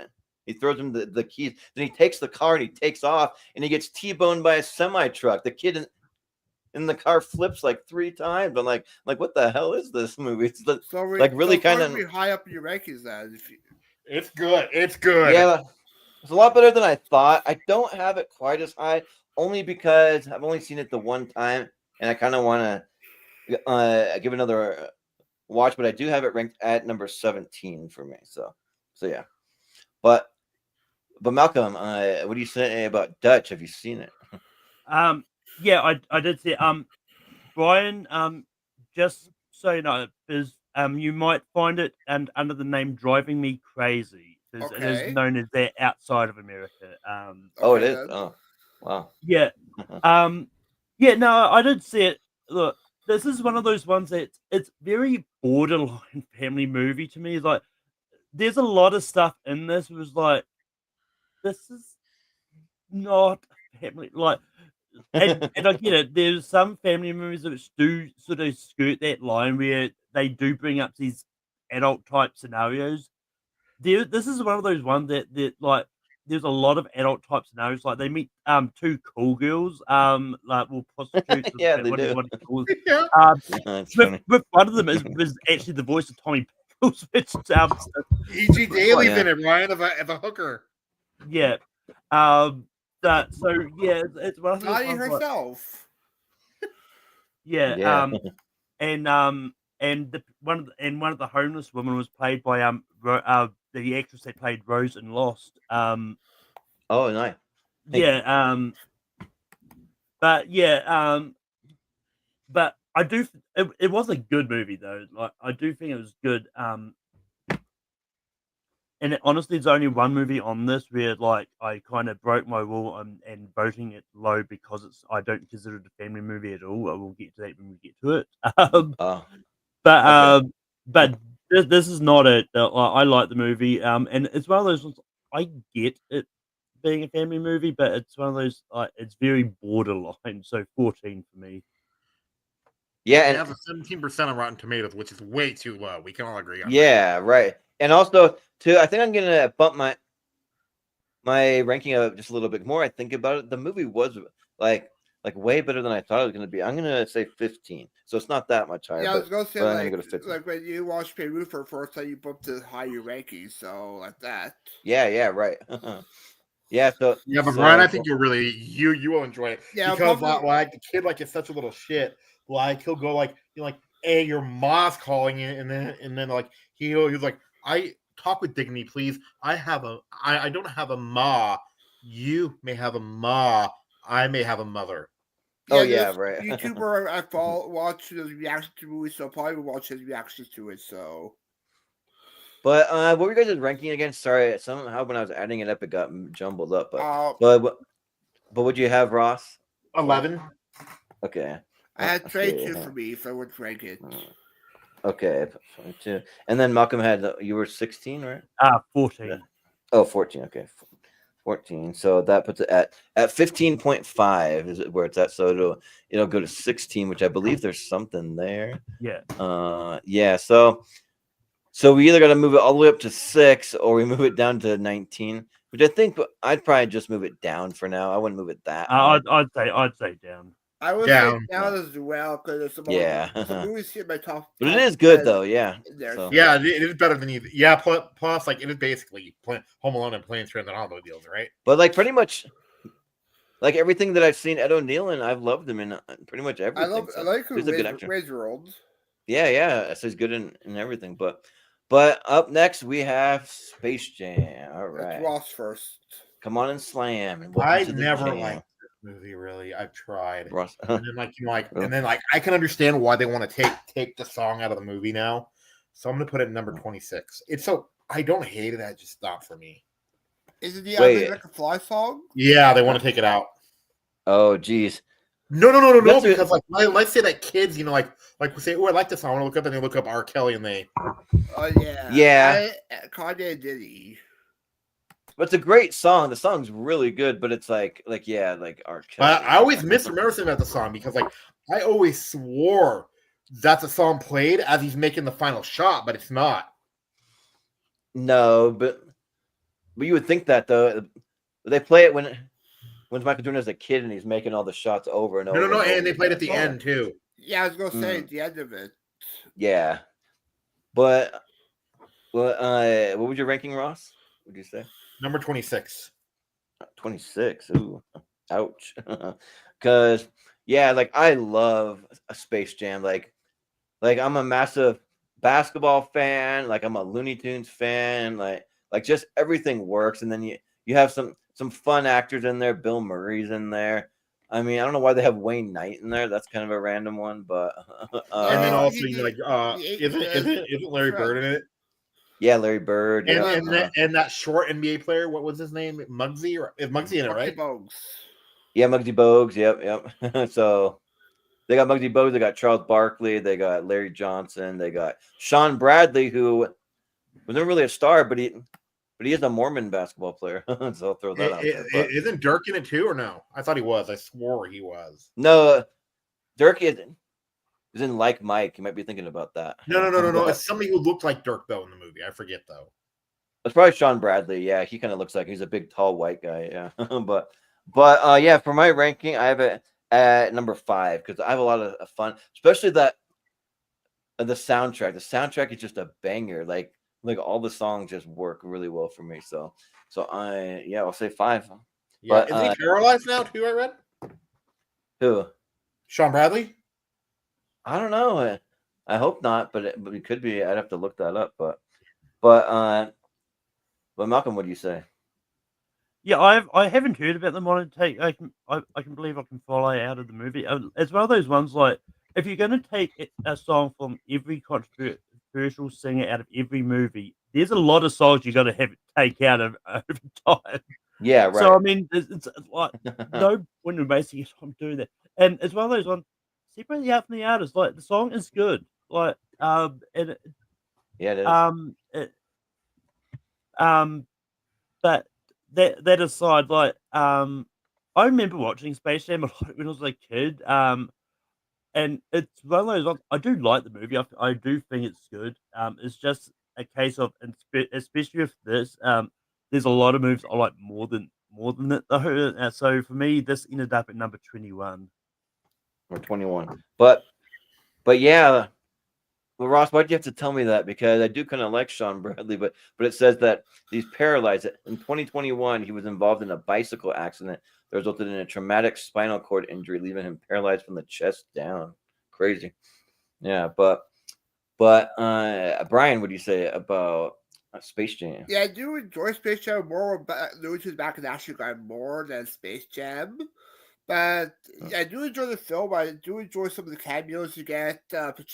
Patricia Heaton and Dan Castellaneta together in one of the scenes together.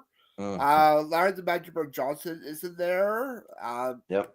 But I have it ranked at number 10. But I have a good idea for a pitch for another Space Jam film. Yeah. Like, Is it 10? I have it ranked number 10. Okay. But my idea was like John Cena is retired from WWE, so the Looney Tunes had to help him get back into wrestling. Okay. Yeah. That Yeah, them as wrestlers would make more sense than them as could work. basketball Yeah. players. Yeah. Right. Actually, And then would, but they recruit like some older wrestlers like the Raw. Do you know who could be the villain too? Is that new big wrestler, the iguana? Oh, Mr. Iguana. yeah. Yeah. But it averages out to 15.5, so that's 16. We're getting a lot of movies I in was that down. range. Down. For me, I'd move it up because I I love would move Space it Jam. down because there's, But as I said, some films in there I will like ranked higher. down. Okay. Well, the majority says down, so it'll go down. But all right. So we are to Marley and Me. So God. This movie. yeah, and I can't remember who's first. I think You're for sure because Ross went first Me? before. Okay, yeah. So yeah, like Marley and Me, I do really like it, but at the same time, though, like I don't mind crying in a movie if it's a happy cry. This is not a happy cry in this movie. This is like just sad. And the thing that always gets to me in movies is when animals die in a movie, like or they get hurt or like whatever, and just like that. That just are like one of the few things that really makes me cry. I mean, there's other things, but like that's one of the main things. And I do think that Owen Wilson and Jennifer Aniston, they do have really good chemistry, and I think that Jennifer Aniston is looking hotter than she's ever looked before in this movie. But yeah, right.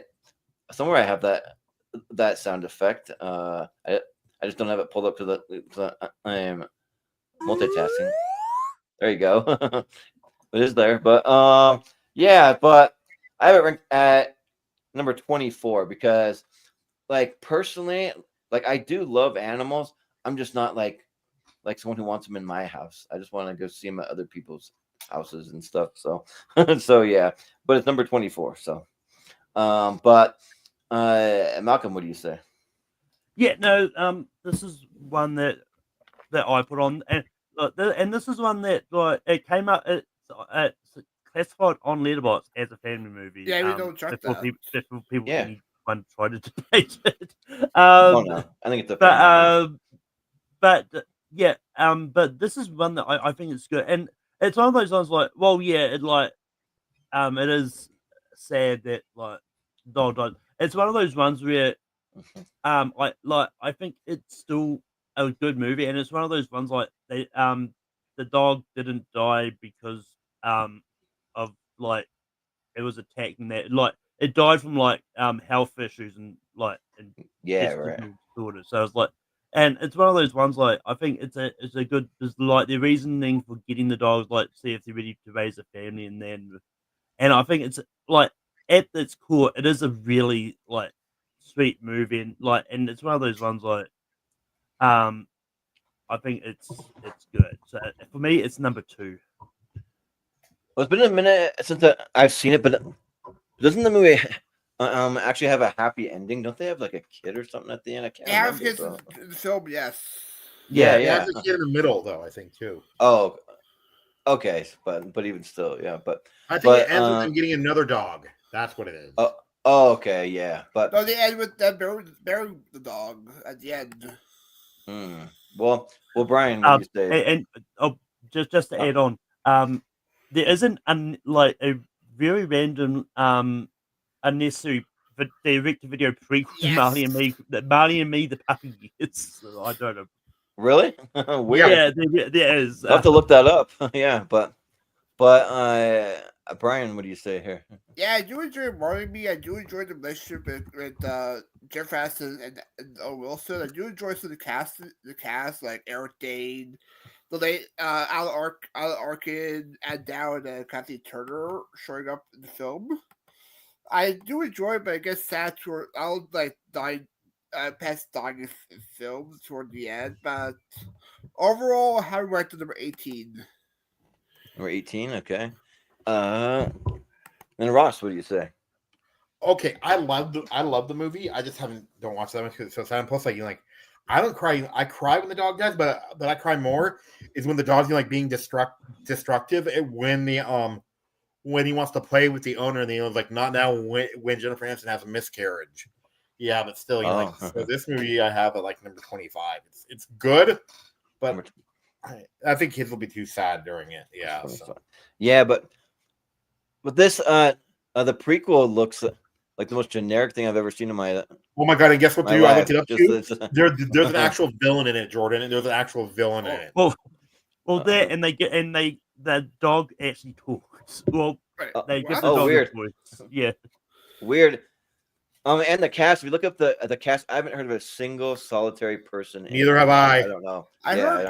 You know that's a bunch of no name, Jordan. Well, like if I don't recognize anybody in the cast. Yeah, right. Yeah, it's kind of like what, but yeah. So it averages out to 17.25. So maybe not quite as high as some, but so it'll be at 17. Which I just say, just put it down. I mean, don't put the dog down, but the movie down, sure. I mean, speaking of like unnecessary sequels, you can always do a term for unnecessary sequels to movies. Like yeah, that is true. You can do that.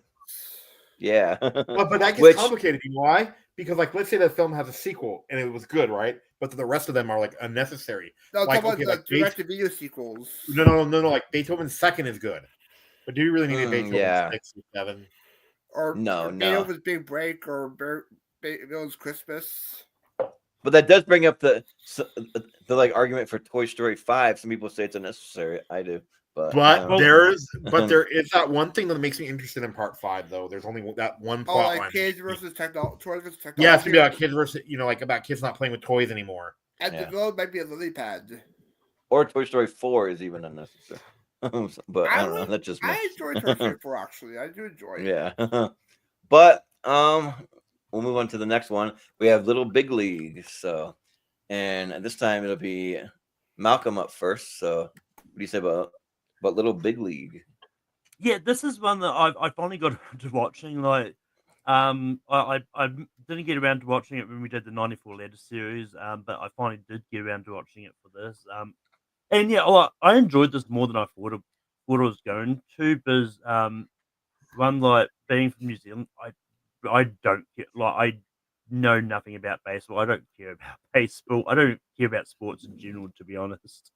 Sure. But this movie was enjoyable. And I thought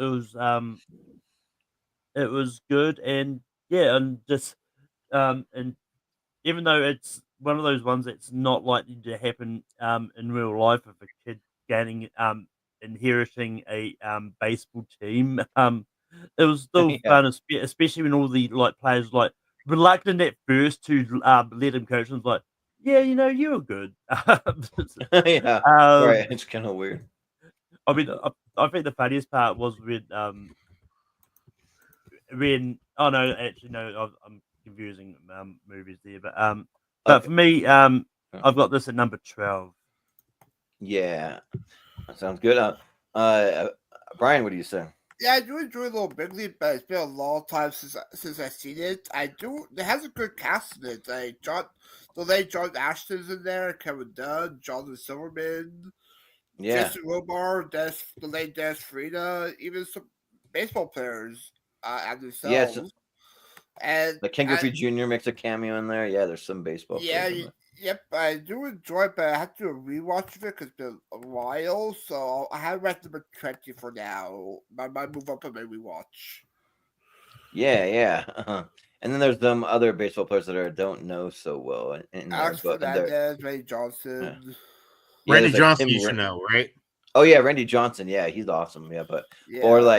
like Tim Raines. That's like I know barely of the name. Or Wally something. Joyner. Yeah, Yeah. Wally Joyner. Yeah, but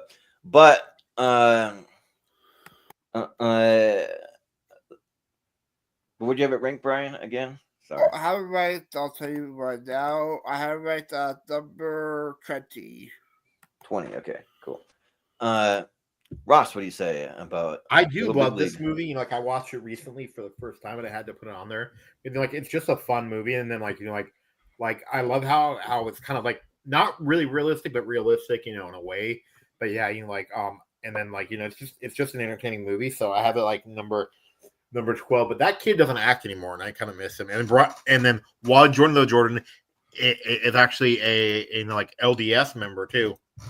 Yeah. And then also too, he Nice. lives in Mapleton, Utah. Okay, yeah. I've got some friends in Mapleton, but would you say again for your ranking? Sorry, I'm like Number 12. 12. Okay, cool.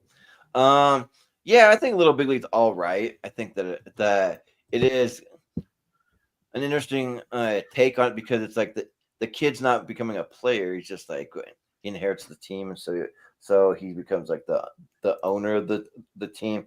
But I mean, out of all the kids in like sports and they make it into the big leagues or like whatever, it's kind of lower on my list. So I have it at number 22 for me. So that puts it overall at a 16.5. So it'll go to 17. I'm just gonna say there. Yeah. we'll probably put it down. I would say Down, down. Whoa, my thing's freaking out. Sorry. Holy glitches, Yeah, man, right. man. But it's not going to go all the way up to what was the next empty spot? 6? Six. No, it's No, going to no. go down. Yeah. Why is this all over the place? Okay.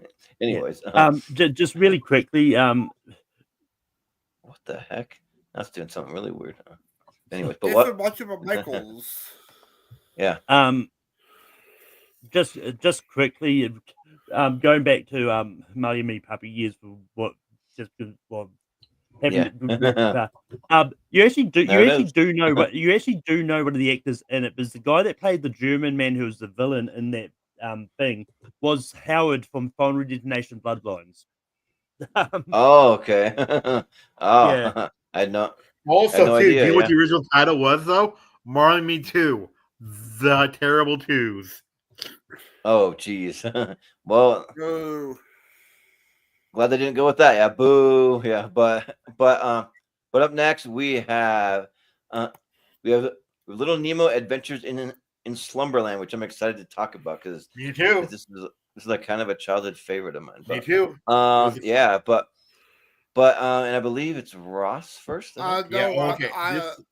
no, Malcolm was last round before Little Okay, Big that's what you. Okay, so League. Brian. Yeah, for me, yeah, I see. It's been a long time since Little Nemo. I'm not the biggest fan of the animation style, like how Ocelot had the current style of animation. I have it right at number 25 for me. That wasn't a big fan. 25. Okay. But Ross, what do you say? I love this movie. You know, like it's one of the first movies I remember ever seeing in the theater, and like I loved it. You know, like even though it was kind of terrifying, the Nightmare Land, and like this is actually one of the first like animes I ever saw, and like Mickey Rooney as that clown's amazing, and like I always dreamt about like being at the edge of my bed and the bed flying. So yeah, but I'm gonna go with this one at like number 15. I still like it though. I just like other ones better. Yeah. Yeah, so it's been a long time since I've seen this movie, so I really want to go back and rewatch it. But I remember just like as a kid though, just kind of being mesmerized by it though. Just like this kid having adventures like on his bed, and his bed just goes flying through like a crazy dreamland, and then I think on like a nightmare place. Yeah, there is. Yeah. Um, yeah, but but yeah, and yeah, it just says they get invited to a dreamland of Slumberland where he becomes a prince, but then he has to protect Slumberland from an evil nightmare king, is what it is. Yeah, and and yeah, like I think this might be. I mean, I need to rewatch it once just to see if it actually holds up, though. If I want to remember as a kid, it could be my favorite anime maybe of all time. Well, and look I'm at not the a big Nightmare anime guy. Castle. Look at the Nightmare Castle, and tell me that's not gorgeous. Oh dang, yeah. That is Yeah. awesome, yeah. But yeah, so I have it ranked. Let me see. I gotta look at my ranking. I have it ranked number 11. So yeah, but Malcolm, what do you say? Um, yeah. I watched it for the first time a few years ago when we did. I think it was animated movies of whatever decade it was, but Eighties? it was either 80s or 90s because I don't know because where it ended up because I think it's one of those anime where it came out in the 80s in one country and I think Japan or something like that, but the dub version came out in the 90s, so I can't remember which one it landed. I think it did make one of those lists, Oh yeah, but I did watch it for one of those. But yeah, I think it's fantastic. It was one that surprised me because I hadn't heard of it before this. It just happened to be on Amazon Prime at the time I did it, and I think it's great. And it's actually got a live action remake too because that movie Slumberland that's on Netflix with Jason yeah, that's Momoa right. Yeah. is based on it too. So it's number 9 for me. Ooh, number 9. Malcolm, your rest for the 90s came out 92. Yeah, which I haven't seen the live action version, but I want to check it out. So, but Brian, what do you say? I went first. My ranking was 25. Oh yeah. Oh yeah, so I have it as at an average of. Let me make sure that I got everyone. Yep.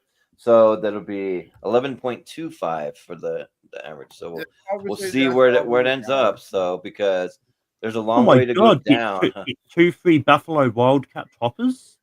Yeah, right. You actually can get that. Yeah. For some reason, I think I'm getting like I don't know if it's a virus or like what's going on all of a sudden. You guys first see all best that. Iowa State University? Yeah, right. I mean, have you randomly taken only it in out Idaho. of? Have you randomly taken it out of presentation mode somehow? Maybe I'll have to double check here, but first off, and then I'll check that. But did it? It'll either go up to number 6 or it'll go all the way down to 25. I'd say move it up to me. I think Up. Yeah, up. Yeah, so we'll move it up to number 6 Because Let me I looked it see. up, That's and weird. then, okay, the Yeah, maybe I Japanese cut, did. like with the non-dub There you go. came out in 89, but the one that I saw, like came out in 92. Yeah. Oh, okay. Yeah. So I mentioned like it came out 92. That was that's a long gap. Yeah, well, Yeah. that's as I said, I can't remember which one I watched it was ended up. But I mean, My Neighbor Totoro has that same thing because the dubbed version came out in '93. The animated one, the actual original one, came in the '80s. Oh yeah, that's right. Yeah, but so up next we have Honey, I Blew Up the Kid. That's So my picks. yeah, and this one will be Ross first. So what do you say about Honey, I Blew Up the Kid? I love this movie. It's my favorite one in the series, and I just love how much fun it is, and I love it has a young Kerry Russell, but also too I love it. It is how they say randomly I blew up the baby. Yeah, right. The wife doesn't even freak out. But yeah, and I love the miniatures, and then the sizing they do, especially the scenes in Vegas. So yeah, I'm gonna put this at number 5. Yeah. Yeah. I have a lot of fun with Honey, I Blew Up the Kid. Yeah, I think that the movie's great, and And please bring back the animated credit sequences. Those are so fun. Please. bring them Yeah. back. Oh yeah. Those are great. But does this one have one of the? I think one of them has like a Roger Rabbit cartoon or. That was the first movie. or- That was the first film. Yeah. But the second one could have had one No, also. But I yeah. didn't have one, but I could have. Yeah. Yeah. It should have also. I'll say that. But yeah. But this one's fun. You see him in his lab, kind of tinkering around with different stuff. And then, so I've been to Las Vegas probably at least I think 9 times, something like that. But I've never been to Fremont Street, which is where all the old style Las Vegas stuff is, where they have the big cowboy. Where he's like, I've been there. He's like, "Howdy, Pop-Ma," and he's yeah, There's like also doing all the that best stuff. hotels there too, from Back to the Future Part 2. I saw. Yeah, I couldn't yeah. get to that hotel yet. But for whatever You will reason, get a I've never contact been over there fiber, because there's so much to do just on the Las Vegas Strip that like I haven't even done all of it. I've been there 9 times. You could spend like months just on the Las Vegas Strip and still not do everything there is to do there. It's crazy. Like just for one street worth of stuff. Then let alone Fremont Street. Then I've been off the Strip because my brother used to live there and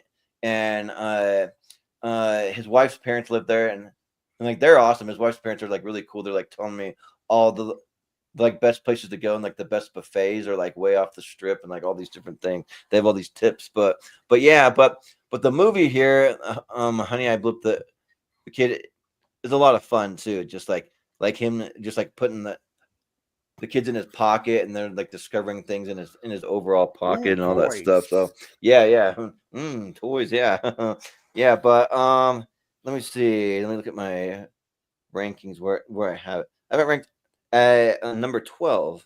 So yeah, but and then what did you have it at? I ranked it again, Ross. 5. What did you say? 5. Okay. So Malcolm, what do you say about Honey, I Blew Up the Kid? Yeah, I like it. It's fine. It's one of those ones it's such a step down from the first one. But I still think it's a good movie. It's still fun. But it's number 22 for me. Yeah, for me, I actually like it better than the first one. I just agree. made that. Yeah, but Brian, what do you say about it? No nap. Yeah, no Honey, nap. Yeah, we don't say the N-word in front of 2-year-olds. Yeah, I the love N-word. it. Yes, howdy, partner. Mama found out. Mama. Yes, love. I love it. It's been 128. It's a good spoof on the attack of the 54 woman by having his baby. Yeah. And yeah, I watched it a lot as a kid. Number 4 for me. Ooh, it's number 4. Okay. We're Yeah. gonna have both. This one is how should the kids have both face off in the championship. Yeah, right. We'll see, but it's 10.75, so that'll be at 11. So we'll see what we're gonna do. Because this is, I don't know, it's a bit of a conundrum because we're either gonna move it all the way up to oh, sorry, that yeah. should be it. But for some reason, when I do the setup for this, the numbers get jumbled up. I don't know, but so either to number 3 or down to 25. Up. I just don't think that it's quite a 3 to me, but as I say down. But Down. I'd say up only because it's not a 20. It's nowhere near 25 either. It's nowhere the worst. No way. Yeah, but we have a tie, so the tie goes to Brian. So you say up? Up, baby. Yeah, but we'll do some voting and things at the end. So, As Ron mentioned, we'll see. they're awesome pull to go trailer for a spoof of Godzilla and how you build the kid. Oh yeah, that'd be cool. Having him trying to play with Godzilla or something like that. No, big baby. Yeah, right. What happened to that kid though? They just disappeared, huh? I think. Yeah. I'm not Yeah, I sure. don't know. I know the third one is Bug Hall playing Adam. The third one. So it's Daniel Shalakar. I'm just looking to see if he's they're twins though. done anything. No, yeah, they're twins. Which, when when I look it up, though, it's all in another language. So he was in some foreign language movies. So interesting. But up next we got Adam's Family Values, and it'll be me first. Yep. Yeah, like when it comes to the Adams Family, I always think the movies are fun and they're good, but they're not necessarily all timers for me. But they're really good and they're really fun and always have a fun time, especially with anything live action. I really like these two movies. I love the Wednesday series too. I think that's really good. But these animated movies I thought were completely unnecessary. Like, I I don't know why was a we big needed. fan of that. Yeah, Like, but I saw the Yeah. play of I saw the musical The Addams Family, and then like there's a line is where my girlfriend had to check if I was okay because I was laughing that hard. Is because really? you know, like they go like ever since like grandmama is my mother, and they go like your mother. I thought that she was my mother because Oh in yeah. every single adaptation they always change whose mother it is. Really, grandmama. Oh they yeah, changed the yeah, actress yeah. as well for the film. What? For me, They changed the yeah. actresses because the second was Claire Kane and the other one, the first one I don't remember the actress. Oh yeah, yeah. But for me, I would even like go back and watch the original live action TV series before I watch this animated stuff. I don't know. It's weird. Yeah, but and yeah, the cast all around, I thought that they casted it really, really well. I mean, I'm a big Christina Ricci fan. I mean, especially nowadays, I'd say, ooh, yeah. But I like having the next door neighbor Joan Cusack. I think she's She's the nanny fun too. actually. She plays the Oh, one who This YouTuber I watched show, The you know, Nanny, okay. she was talking about Christina Ricci, and then like what she said that I agree with though. And that What? show Yellow Jackets, right? They try to make Christina Ricci look ugly, right? Mm-hmm. Not possible, she said. No. Hey, in No, what world is no, it's Christina not. Ricci ugly? No, it is not possible. No, but yeah, but I have it ranked at number 14. So I think it's good, but I just right in the middle for me. But Malcolm, what do you say about Adam's Family Values? Yeah, and it's something that I actually don't mind the animated ones. I think the animated ones are decent. I have a lot of fun with them. But yeah, I watched Adam's Family Values for the first time couple of weeks ago. And yeah, I mean, I liked it. It's like I've seen the first one many times. For some reason I never got around to the sequel. But They have a baby. I think it's good. But it's number 16 for me. Yeah, but I do like the fact that it's kind of a Thanksgiving movie because of the camp stuff. So yeah. And then The number the 17 trailer or for the 16? first one, I'll send you guys. 16. Okay. I'll send you guys a trailer for the first one, you know, like this teaser trailer, because it's like 10 seconds long, and it literally says "Spend Thanksgiving with the Family, 1991." You literally see this da da da Oh, da da da oh da, nice. and then it That's says cool. "Spend Thanksgiving with the Family, for the first 1991." film, yeah. Oh, cool, nice. But Brian, what do you say about Adam's Family Values? Yeah, Adam's Family Values is in my top five of all time actually. Oh wow. I love this movie. I watch it every year. It's great. Love the summer camp sequences with Pierre Medico and Christine Baranski as Debbie, Becky and Gary Granger. Love the additions to David Krumholtz. My favorite parts where they cast the Wednesday as Pocahontas and cast these outcasts as different Indians. It's great. Yeah. Even the whole scene where they traumatize them watching Disney films, which I made a joke backstage that you would also be traumatized watching Paddington films on loop back to back. Oh And, yeah. yeah, I love Joe Cusack and Debbie Gillespie. No thanks. Number 2 for me. Ooh, all right. Number 2. Okay. Ross, what do you say? Oh, I love this one. It's better than the first, I think. And also, too, you know, like there's actually another returning character from the first one. Is a Girl Scout. Oh yes, She plays, you know, like the bitchy girl in this one. Yep, it's the same character. Yeah. They confirmed it. Yep. So, but Nice. this one's great. I'll put it at number 10. But still, like I love like Baby Pubert. So yeah. Yes. Oh yeah. Yeah. Even the whole So- ending as well. So it'll be another 10.5. So it'll be at 11. And Let's see. Malcolm, did you recognize the girl who played Amanda Buckman? She was in Buffy. I don't recognize.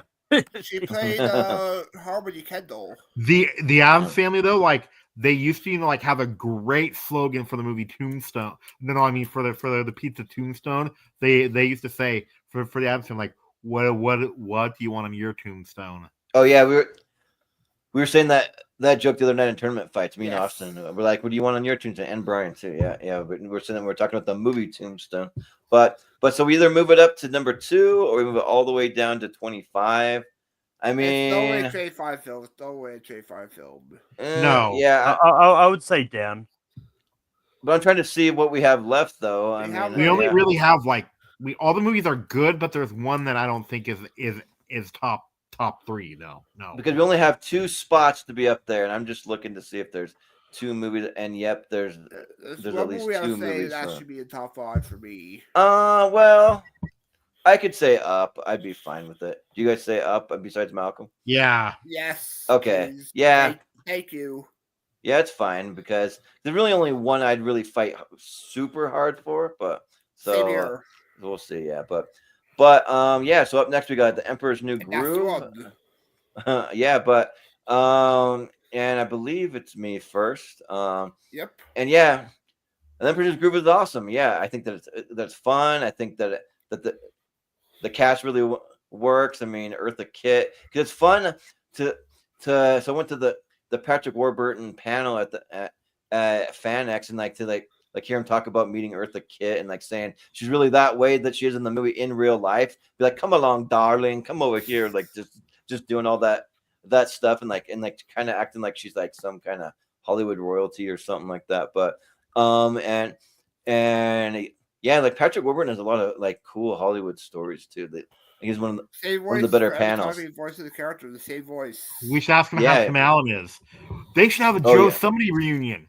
Yeah, right. Yeah, but No, well, they should do a follow up with the 2 Buzz Lightyears actually. oh yeah, the Buzz. But yeah, but the movie's fun. I mean, I do think though that the character of Cusco though gets a little kind of a little entitled.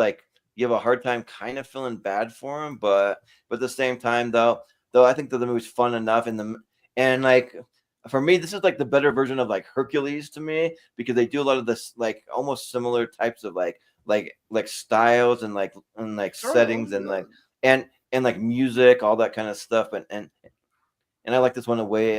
But I remember getting the very first special edition that came out, which I still have, which was the 2-disc set that they had together, where you open one side of the DVD case and then you turn it over and you can open the other side. And oh yeah, he's like screw this movie. Yeah, about the Hercules thing, Yeah. Jordan, though, yeah, admit something though. If they do a live action, they cannot change one character though. Do which one? Yeah. Punk? Danny DeVito has to be. For the for Hercules Hercules, live yeah. action. Oh yeah, for the Danny Hercules. DeVito Yeah. has to be him still, right? Yeah, but the thing is though, there's a lot of movies I like better than this one on this list, so I have it at number 19 for me. Yeah. So. Also, yeah, all right. But yeah, I mean, but We'll I see do. if Malcolm I haven't comes seen back. this one yet. Because never we're dropping heard like from Wolf flies yet. here, but yeah, we haven't heard from Wolf. I didn't think we would. Usually when Wolf has an issue, he doesn't show. Yeah, it happened in the documentaries episode. Yeah, it's happened multiple times, but Malcolm is still here. We thought that you were pissed about The Emperor's New Groove. You're like, screw this movie. But yeah, so I said 19, but what do you say, Malcolm, about The Emperor's New Groove? Yeah, it's fine. I don't vibe with this movie at all. Hercules is 100% better than this. Oh, geez. And yeah, look, it's one of those ones I've always found David Spade to be insufferable at times, and there's some things I like him in, some things I just don't. But I like this enough, but it's 23 for me. 23. But one of the annoying things about David Spade is that me and Austin went to go see David Spade do live stand up comedy at a theater down in Florida, and he literally did the exact same stand up special that he just released on the Netflix that I just watched like about 2 weeks ago, and like it was almost word for word the same thing, which I always thought that like once you do a stand up special, that you retire the material and you're ready to do something new because you wait to release it. Do you have a new hour ready to go? I don't know. Well, I mean, if it's a specific, if he's specifically touring with that stand-up special, then chances it's one of those ones they do tend to do the same one until they've finished. Like I get the whole Netflix thing, but it's one of those ones you can't just assume everyone's got Netflix and has seen. So, right. Yeah. I gave him a pass for it because I'm like, stand up comedy isn't easy and it's probably hard to come up with that much material. So I'm like, all right, it's whatever. But it would have been better if he had new stuff. But beggars can't be choosers. But Brian, what do you say about the Emperor's New Groove? Yeah, first of all, the stand up, like some people can still use the same material if they are advised with it. Like for example, for Jeff Dahl, I went to a show. He used some bits from his holiday show, but he still uses it because the crowd loves it. So there's that. Yeah, that is true because sometimes they want to hear the greatest hits or whatever. Yeah. Yeah, but for this film, I love the Emperor New Groove. It's in my top 5, all by 128. I love it. I even met Patrick Wilbur as well and got his autograph. How she Funkos on the film. I love Earth the Kid, especially when they transform her to a cat. Is that my voice? Is that my voice? Oh wow. I love Tom Jones as the theme song guy. My voice? Yeah. I even enjoy the sequels as well. Corkscrew Groove, I do enjoy the TV show's good. The TV show is great. The Emperor's New School. Oh, it's so good. It's great. Even love the animation, the breaking the fourth wall elements, like when they come back, says, "How did you get here before us?" Open the map. It doesn't make no sense here, but it's my number one.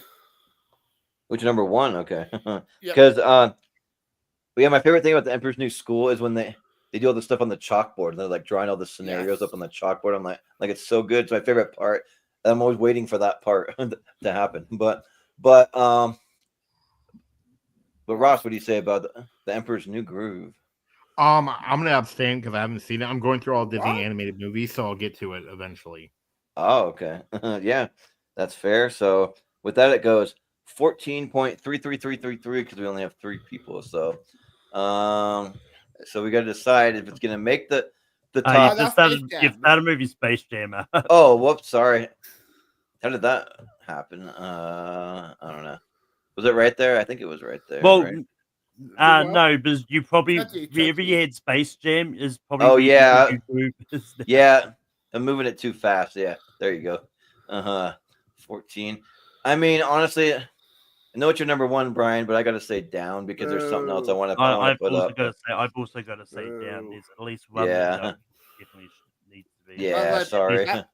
Let's go backstage before we did this episode. I wish I had Into the Outfield.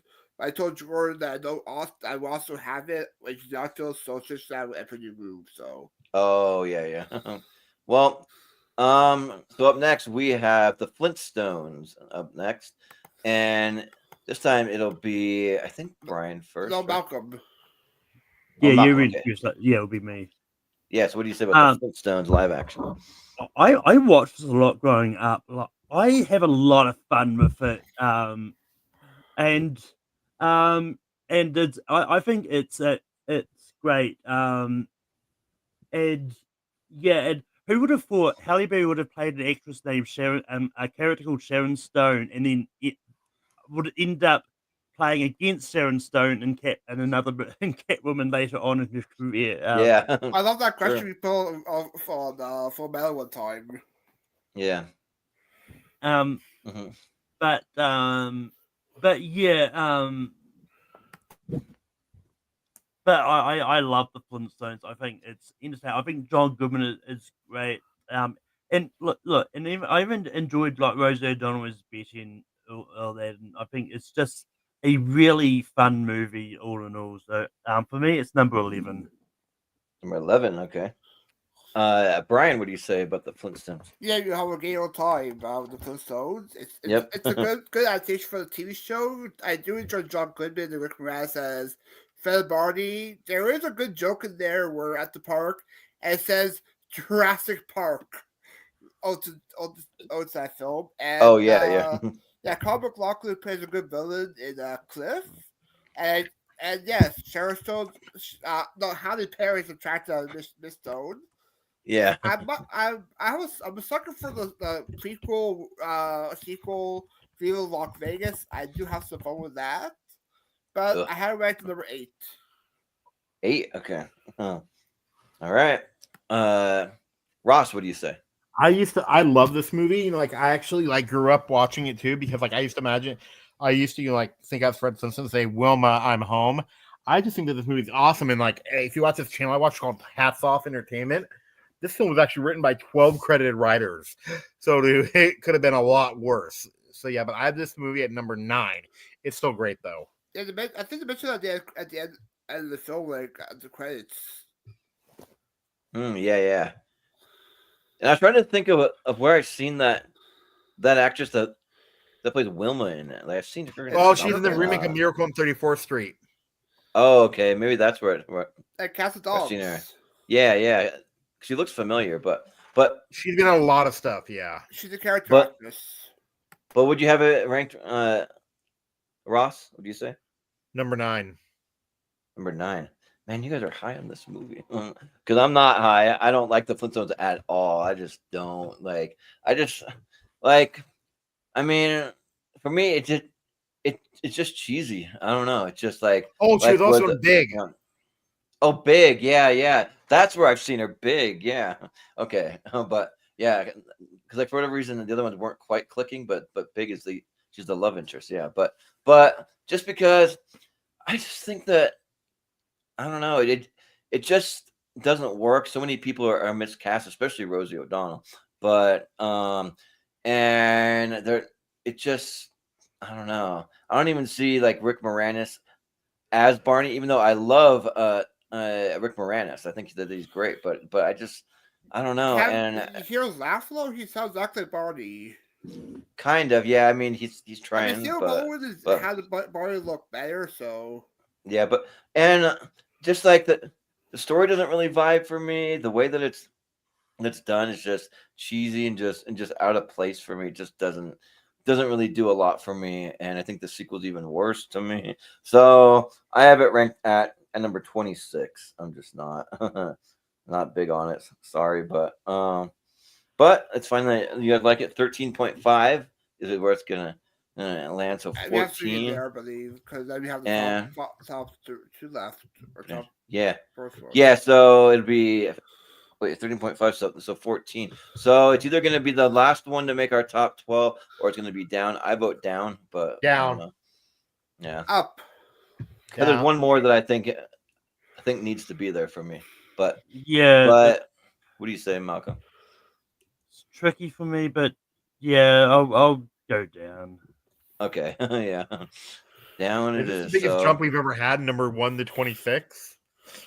Maybe, yeah, yeah, but it's just the luck of the draw. So up next we have Dee Dee on there. So yeah, so it'll be Ross first. So Brian first. Yeah. Oh yeah.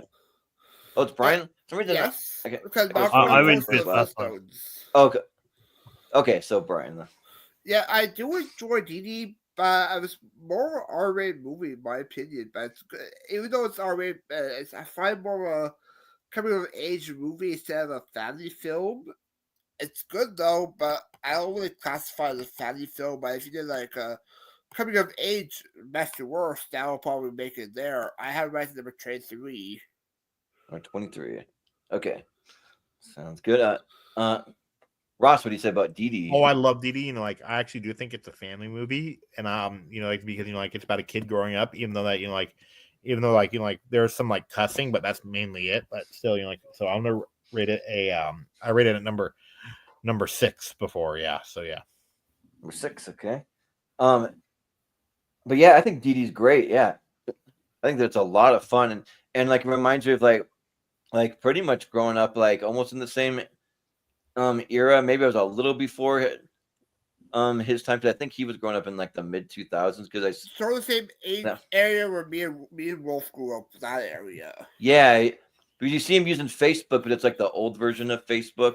From when it first came out, so they did a good job of like recreating that. Yeah, and like the AOL stuff, and yeah, and so the movie's really good though, because like I kind of vibe with him because he's really into the skateboarding culture, and I had a moment when I was a kid or like probably a teenager where I tried to get into skateboarding stuff, and even to this day, I love watching skateboard videos. And like I'm a big like Bob Burnquist fan. He's my favorite skateboarder. But like Tony Hawk, I watch his podcast all the time, and I play all the video games and all that stuff. I'm just not that good at skateboarding, but so I kind of realized when it wasn't funny enough, I got into more rollerblading, and I was way better at that. But you do not want to go rollerblading at a skate park. They will like try to run you out of there because they don't want rollerbladers there. I think nowadays they're more tolerant, but like back in the 90s and 2000s they're kind of like that. But yeah, but I think that like some of the stuff that he goes through, it's just really really like powerful stuff, and the family dynamic where like the mom's really shy, but the grandma's really overbearing and kind of. And I love this too, like Jordan. You know what? Yeah.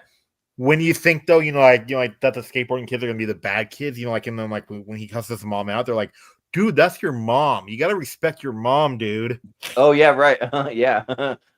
So yeah, there's some good stuff, but I still have it kind of like mid-level for this list. So I have it at number 16 for me. So, but Malcolm, what do you say about Dee Dee? Yeah, I haven't seen Dee Dee, but this is the movie I was talking about earlier when I said like this would have stayed at here because it's not a family movie. Like R-rated movies are not family movies. Like family movies are like they're like a PG and light and movies you can watch for the whole family. Like I get it. It may be about a family, but it's not a family movie you can watch with the whole family. And I mean to add to Brian's point from earlier though, coming of age movies can be family movies. And that is 100% because we had Railway on an earlier one of this. And that's absolutely a family movie. But yeah, this is 28 for me easily. Oh really? 28. Well, yeah, I mean, it would have been there anyway. It's R-rated. It's not a family movie. Yep. Yeah, I mean, yeah, like the way I think of it, like it is about a family and family dynamics, but like part of me just kind of like just wanting it to be more of a family movie than it really is. If you really like, if I take my personal feelings out of it and just look at it objectively, and kind of like, yeah, maybe not so much, but it's a little more like I think kids would want to watch this movie probably, but I don't know, but or some of them might want to watch it, but they're too young to watch it. So, but Brian, what do you say about? I went first. Oh yeah, okay. Yeah, 23. Yeah, so it's 18.25, and I'm just gonna say it's probably gonna be down. Yeah. Okay. Yeah. I would have either the last two. I mean, we'll get to the movie that definitely should be in that top 12. Yeah, we got Cool Runnings and The Straight Story left. So yeah, so we'll go to Cool Runnings and we'll go to Ross first. What do you say about? Oh, I love Cool Runnings. You know, like I love John Candy in it. You know, like and then like I love the Yul Brenner joke. You know, like when they say, "My name is Yul Brenner." Yeah. But yeah, it's like number. But then you see him like kind of mouthing like Yul Brenner, what? And then like John Candy's like, I don't know. yeah, that's funny. So that's John Candy who mouthed Yul Oh yeah. But then like Sanka does that. Yeah, he's like, I don't know. Yeah. Yeah. sorry, we kind of cut you off, Ross. Would you have it ranked? Yeah, no, I just love it. So yeah, it's number 12. Or 12? Okay. Yeah. Yeah. You know me though. I have it ranked. Which I don't know if they have the rest of the bobsled team. I haven't found it yet. I just have the like the Herb Blitzer one there, but yeah, like it's just so quotable and like so much fun. Like, gentlemen, a bobsled is a simple thing. Yeah, so is a toilet, and then just like all the randomness, like hey, it was like, hey Senka, what you smoking? He's like, I'm not smoking, I'm freezing. And it's like the steam coming out. He's never experienced that before. There's no sled. Nope, you can only get the characters now. Oh, okay, yeah. There's actually a Yeah. Senka one too. Oh, nice. I got to get those though. And That'd be so awesome. The main cast members for the film are doing conventions now. Oh yeah, that's what I heard. Yeah, I've seen some pictures of it. Yeah, because yeah, I just think that yeah, like it'd be so much fun to meet some of them. But the movie overall, like it's like funny, it's like heartfelt, it's inspirational too. That like like when they're first looking for a coach and they go to find John Candy, he's like, get out of here. He's like screaming at him, just like so good. Or like rise and shine, it's butt whipping time. Or like just and it's almost like one of those movies where they take an old curmudgeon guy and they just like soften his heart and like turn him into a really nice guy, and then they like form like a brotherhood pretty much, and it's like just really cool to see. So yeah, right, exactly. So yeah, and for me, I absolutely love cool runnings, and like this is the like era, the like anywhere from like 1990 to like 98 or something, like in that like time span. Like especially Disney was just like churning out all these great family movies. They were. And I wish that they would get back to that. Yeah, because they have some family movies, but they're not none of the same quality as I mean, I don't that think, era. even though I don't think they stopped doing really like true family movies. I feel like they do kids movies nowadays. Pixar's Yeah, the they're only more one that's kids. doing true family movies. Yeah, so But like for me, I know for like the past right now, let's say probably If is up there. So yeah. Well, I don't know. I still haven't seen that yet, so I can't really say one way or the other. But I have it ranked at number 4 though for Cool Runnings. But Malcolm, what do you say about Cool Runnings? I don't know. I disagree with Foster's point. I think a lot of Disney movies that are coming out are still like ones that the whole family can enjoy. Yeah. Like there's like you've got Lead on Set, like and Snow White, like those are movies that family can enjoy. Plus you've got Wish and a whole bunch of other stuff, and plus Pixar's very family oriented as well. Anyway, They could enjoy them if they were actually good. But I'm saying that, I'm just okay, kidding. like is where I'm talking about more like about the tones and stuff. Like it's how like like most of the time all they're doing is just having the kids yell catchphrases and stuff. Yeah. Like just being like calming down, actually let them tell the story. Right. no, I still disagree with that. But yeah, I mean, I love Cool Runnings. It's one of those ones that I think is great. And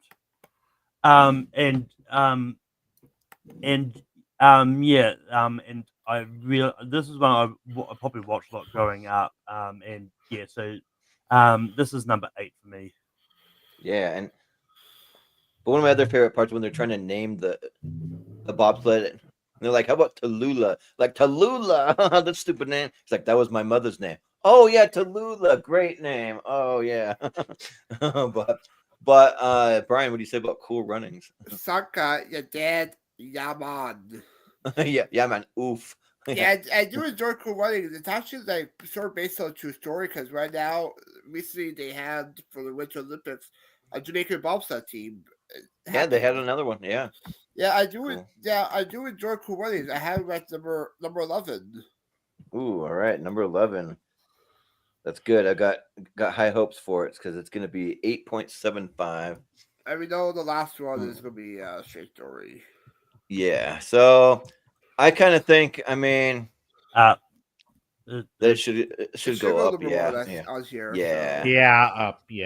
Yeah, I say up. Yeah, absolutely. Yeah, because like that's one of those family movies that I almost get chills thinking about some of the moments in it too. Even though the ending of it isn't exactly how it happened, but And also, I too, don't care. I John don't care Cain's at all. character never existed either. So Oh yeah. Well, Do I'm you glad they think came they up could with do a that. new version of Cool Wings or no? That's a sequel.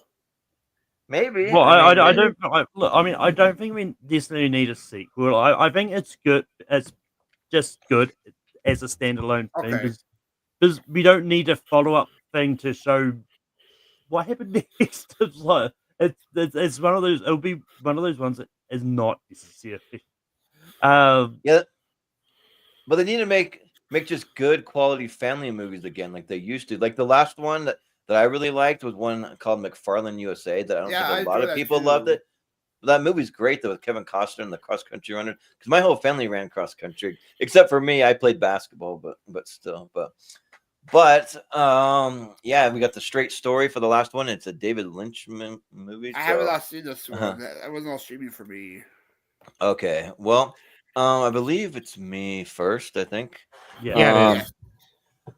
and I watched it, and it was boring. I'm sorry, like it just was like an old guy on his tractor trying to get somewhere, and like it just kind of the ending is good, and like it's really like kind of gets you at the end, but I mean, I just like he because like he's like I don't know if he's like diagnosed with something. I can't remember, but they wanted to have a walker. And he's like, I'm not going to use the walker or like whatever. And he refuses to, and he wants to do it on his own and travel back. I think to is like one of his hometowns or something like that. But like I'm just kind of like, it's all right. So like actually overall, it's actually fitting because it is my number 28. It's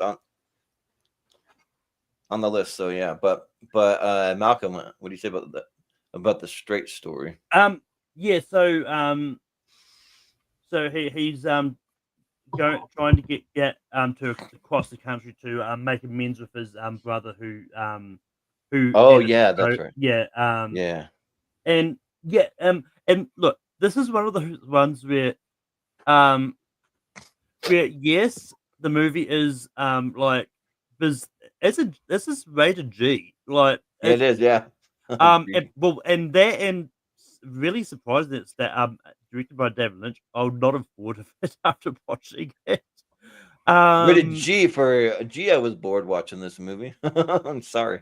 That's a good movie. Like I was entertained by it. I mean I'm as you know me, I like a good drama. I think Yeah. the movie itself, I think the movie is good, and it's one of those ones like not all movies have to be like have action packed and have like, big explosions or Right. or angels playing baseballs. Like, It's true. Yeah. but it's also one of those ones. I personally don't see this as a family movie either because kids are going to be bored watching it. Like Yeah. there's really nothing in this for kids. But yeah, I mean, for me personally, this is number 24. But I mean, might as well just move it up and 29. That's the only spot we've got left anyway. Yeah. Yeah. Exactly, Right. yeah. You can just put it there, but we can see if Ross. Do you have anything you I want to love. say Okay, about this it? movie actually changed my viewpoint on films. Oh It's yeah. because like I was watching, I was bored out of my mind too. And I'm thinking, okay, when is this going to get good? So then I literally get to the end, and I'm weeping from the ending, and I realize, okay, now I'm going to finish every single movie that I watch. I'm not going to turn it off because you don't know if the ending is just going to pack a punch at the end. So yeah. So yes, this would have been my number 15, but 28 I'm happy with, even though that it's a G-rated David Lynch film. It doesn't feel like a David Lynch film at all. Yeah. What's funny? So I'm like looking at a list because I want to just look up some other G-rated movies. There's some weird movies that were rated G, like Airport 1970. That's G. Not a fatty film. But Killer on the Escape Roof from is the Planet of the G. Apes from 1971. That's G. Freaky Friday, the original. I think Jaws is rated G. Jaws? Jaws, No, I think is I think Jaws is PG. I don't think it's G. it's PG. Yeah. Okay. Yeah, but yeah, most of the other G-rated movies are pretty much on this one. Animated. They have Mr. Bean's Holiday. That's G. That's a fatty film. And then Yeah. Killer on the Roof is G. Yeah. But yeah, West Side just Story is G. West Side Story. The Raven from 1963. It's a Roger Corman movie. So Battle for the Planet of the Apes. G. Yeah. So there's some Anyway. interesting ones out there. Yeah, but anyways, yeah, that'll fill out our list. So now what we have to do it. If you want to have a whiteboard, you're welcome to, but you don't really have to. But yeah, I'll we're just probably gonna say go through, mine. and we're gonna vote in the same way that we do for rank them. So I'm gonna run them all down, and then if anyone wants to write some down, you're welcome to also. But we have on the list, we got Cool Runnings, we have Adam's Family Values, we got Honey, I Blew Up the Kid, Home Alone 2, Lost in New York, Shrek Shrek 2. We have Little Nemo Adventures in Slumberland. We have Angels in the Outfield, Cinderella from 2015, the live action. We have The Princess Bride. We have Chippendales, Rescue Rangers, Spider-Man, Into the Spider-Verse, and Lord of the Rings, The Fellowship of the Ring. So those are the only ones that are going to be eligible, just for the sake of Time or like something. well, just going through my list. I'm going to not write it on a whiteboard, but you're welcome to if you want it. So but let's see. I just need a quick second to kind of figure out what I'm going to put for number 12. It's gotta be okay. I think I've got mine, but we'll start with Malcolm. What do you have for number 12? Angels in the Outfield. Okay, Brian. Fellowship. Okay. Ross, what do you have for number 12? Chippendale Rescue Rangers. And for me, I have a Cinderella. So how it's going to work is out of those four, we're going to just keep the tiebreakers where they were. So we'll go to Ross. Yep, Ross. Yeah. So probably you're going to, I assume, He's probably going to go stick with with Chippendale. Yeah, I am. Yeah. You can flip it, but most likely you're going to go with the one that you pick. So Chippendale. Okay. So that'll be the number 12. Okay. And then we'll just bump that Okay. up, and then So like yeah. we like number 11, you move that one up, that one down. We're still gonna vote on them though. So That's what I'm we'll saying. go to After the vote is done, I'm saying. Yeah. So we'll go to number 11, and you can switch it up if you want to. You don't have to, but we'll go to Brian first. What do you have for number 11? I'll do the Limo this time. Yeah. Okay. Ross, what do you say for number 11? Cinderella. Okay, I'm gonna keep on scrolling through, but I'm also gonna say Cinderella. Malcolm, what do you say for number 11? Sticking with Angels in the Outfield. Okay, so it'll be Cinderella next for number 10, which now I gotta Number 11. Number 11. Sorry. Number 11. Sorry. Yeah. You're right, number 11. Okay. Give me one quick second. Shoot, this is getting tough. Yeah, it is. Okay, I think I have mine. Okay, so for number 10, we'll go to Ross first. I'll still kind of scroll through them so you can kind of see. Angels in the Outfield. Okay, for me, I'll go Adam's Family Values. Malcolm, what do you say? Angels in the Outfield. Okay, and Brian. Yeah, not way out top 5 movie. For me, I'll go Angels in the Outfield. Ooh, all right. So it'll be a tie to Angels in the Outfield. Dang. I'll tie it's like 2, yeah, 3-2 to 1, I think. Did you say Angels in the Outfield, Ross? Did you say that? Yeah, I did. Okay, so it's 3. Yeah, dang, that's a top 5 for me. But okay. We'll go to number 9, and we'll be on me first. I'll stick with Adam's Family Values. Yeah. Malcolm, what do you say? Honey, I Blew Up the Kid. Okay. Brian, what do you say? I'll go with Spider-Verse. Okay. And Ross, what do you say? Out of Family Values. Boo. Ooh, all right. Adam Family Values going to number. break on these episodes. Number Yeah. 9 is still good, Number Brian. 9. Though. I know. Yeah. I'm Number just 9 is still saying. good. Yeah. And I'm just for the sake of time, I'm just gonna put that there. But okay. So we're on to number 8, and I think I already know what I want to do. But we'll go to Malcolm first. What do you have for your number 8? Honey, I'll blow up the kid. Okay. Brian, what do you have for 8? Fellowship. Okay. Boo. Ross, what do you have for number? Honey, I Blew Up 8? the Kid.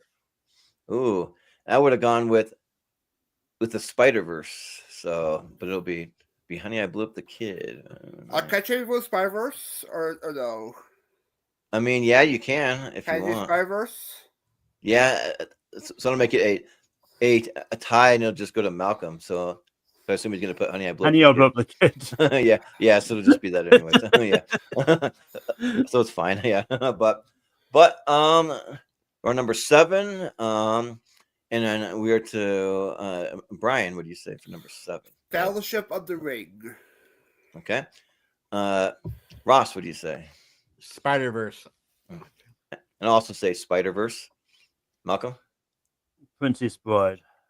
Oh, okay. So it'll be Spider-Verse right there at number 7. So we'll just leave it there. So out of these 6 right here, oh man, I gotta decide. This is getting tough. Fudge. Okay, I think I got it. So we'll go to Ross first. What do you have for number 6? Little Nemo. And I'll also say Little Nemo. Malcolm? Princess Bride. Yep. And Brian? Little Nemo. Yeah, right. So it'll be a Little Nemo, and I can't scroll up anymore. But we're just doing the top 5. So these are the championship, right? These 5. yeah, the Little Nemo just misses out on the championship, but the remaining 5 will be in the championship. So now it's just a matter of just ranking them. So this is freaking tough, but I think I got it. But and it's me first. I'll go Princess Bride at 5. Yeah. Malcolm? Princess Bride. Yeah. Princess Bride. Brian. Yep.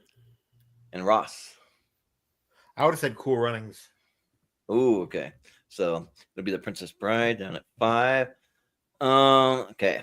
It'll be Malcolm first. What do you have for number 4? Fellowship of the Ring. Okay. I will Brian. also go Fellowship.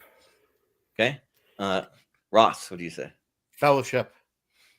And I would have said Shrek 2. So so that'll be for number 3, right? Is that right? 4. 4. Oh yeah, 4. Okay, sorry. Okay, so now we're on number 3. Okay, so and we'll go to Brian first. What do you have for Cool number 3? Runnings. And I have Shrek 2. I think Ross. Oh yeah, Ross. Sorry. Cool Runnings. And then Malcolm. Cool Runnings. Ooh, so it'll be Cool Runnings at number 3. Which I'm kind of surprised at the 2 of those, but now you just vote for what you would put at your number 1. So My 5 versus my 3 for now. yeah. Well, it's not too bad. We'll go to Ross first. What do you have it for your number 1? Home Alone 2. Yep, I've got Home Alone 2. Malcolm? Shrek 2. Ooh, and Brian. Home Alone 2 is higher on my list, so Home Alone 2. And with that, Home Alone 2 will be the definitive number 1. And the other sequel goes down to number 2, Shrek 2. So there you go. That'll be our number 2 work list. for? Yeah. Wait, what? Who does number 2 work for? I don't know. It's a reference to Austin Powers. Yeah, right. Yeah. Did you hear about that, though, Jordan? Did you hear what? Alexa, stop. Hold on just 1 second. Okay, I'm going to get a little political, but this is funny. Look at the anti-King march, which somebody wrote. The Zone actually wrote a sign with that. You sucked in Home Alone 2. Oh yeah. Yeah, I saw that for Trump. Yeah. Yeah, but I'll just break it down. So, but the best part about though was like somebody actually drew the house thing, and that's hard to draw. Right. Yeah. They did it really well too. Yeah. But yeah, so I'll break down the top 12. Only the top 5 will be in the championship, but will have a poll out that'll be that will include all the top 12, so people can vote on their favorites, and also let us know what should or Sorry. what maybe should have been there, and then afterwards I will get together the list after this episode, and I'll get the list for the championship out to you guys so you can see what's going to be in there. Because what I'm going to do, I'm just going to go to whatever top 5 family movies are on a flick chart, even if we've already talked about them. So some movies might get another shot at. They're just ones that aren't in the championship yet, though. So I have a fun one so too. We could try adding, like one more alternate movie we have on there. That we didn't. Yeah, I mean, I can maybe be possibly okay with that. I mean, yeah, just to kind of if Home Alone not the flick chart 5, would you add it in? Oh yeah, that actually could be a good one, but we'll kind of see though. But I'll break it down here. So at number 12 we have Chippendale Rescue Rangers. At number 11 we have the 2015 live action Cinderella. At number 10 we have Christopher Lloyd and Angels in the Outfield. At number 9 we have the sequel Addams Family Values, and the rest are almost all sequels except for a couple. But we have number 8, Honey, I Blew Up the Kid. We have number 7, Spider-Man Into the Spider-Verse. Number 6, we have Little Nemo Adventures in Slumberland, just missing out on the championship. But at number 5, we have The Princess Bride. At number 4, we have Lord of the Rings, the Fellowship of the Rings. Number 3, we have Cool Runnings. Number 2, Shrek 2. And number 1, Home Alone 2, Lost in New York. So there we go. That's it. So, all right. So that'll do it for this episode. But that was a fun time. So we finally made it through all of it. So we just got one more, and then I've already announced what the next episode's going to be. It'll be the greatest acting performances of all time. So I may or may not get the same panel if anyone's interested. But I may even reach out. I actually am, because I'm big Oscar guy, Yeah. So there could be a lot of Oscar things. I can be in for that one, yeah, because there's the comedy performances.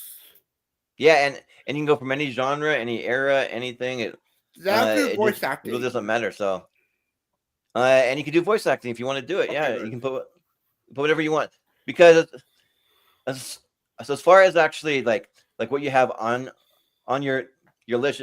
Your list can be very personal to you, which I do kind of like, and then it's just up to the panel to decide if they agree or they disagree or whatever they want to do. So yeah.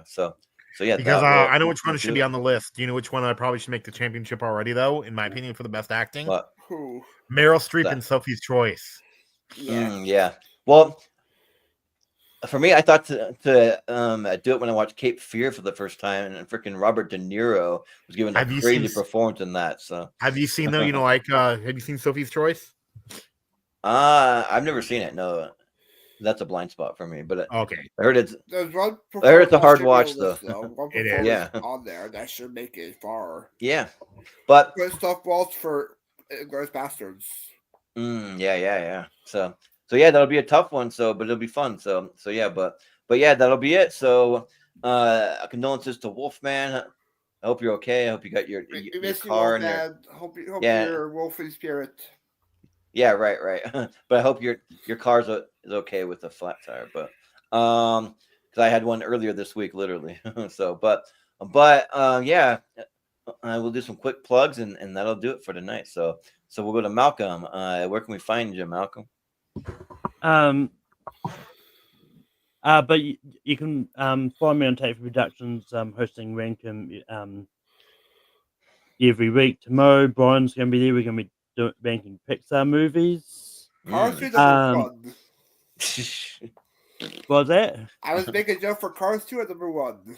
Oh, no, wrong. Good Dinosaur at number 1. Yeah.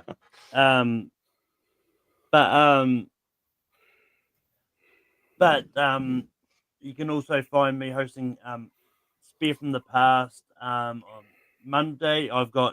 We'll have Soda on to a bit. And I had to call an audible because the real spun Roadblock from 2016, which is the initial one, but that one's actually not on Netflix for me, so I can't watch it.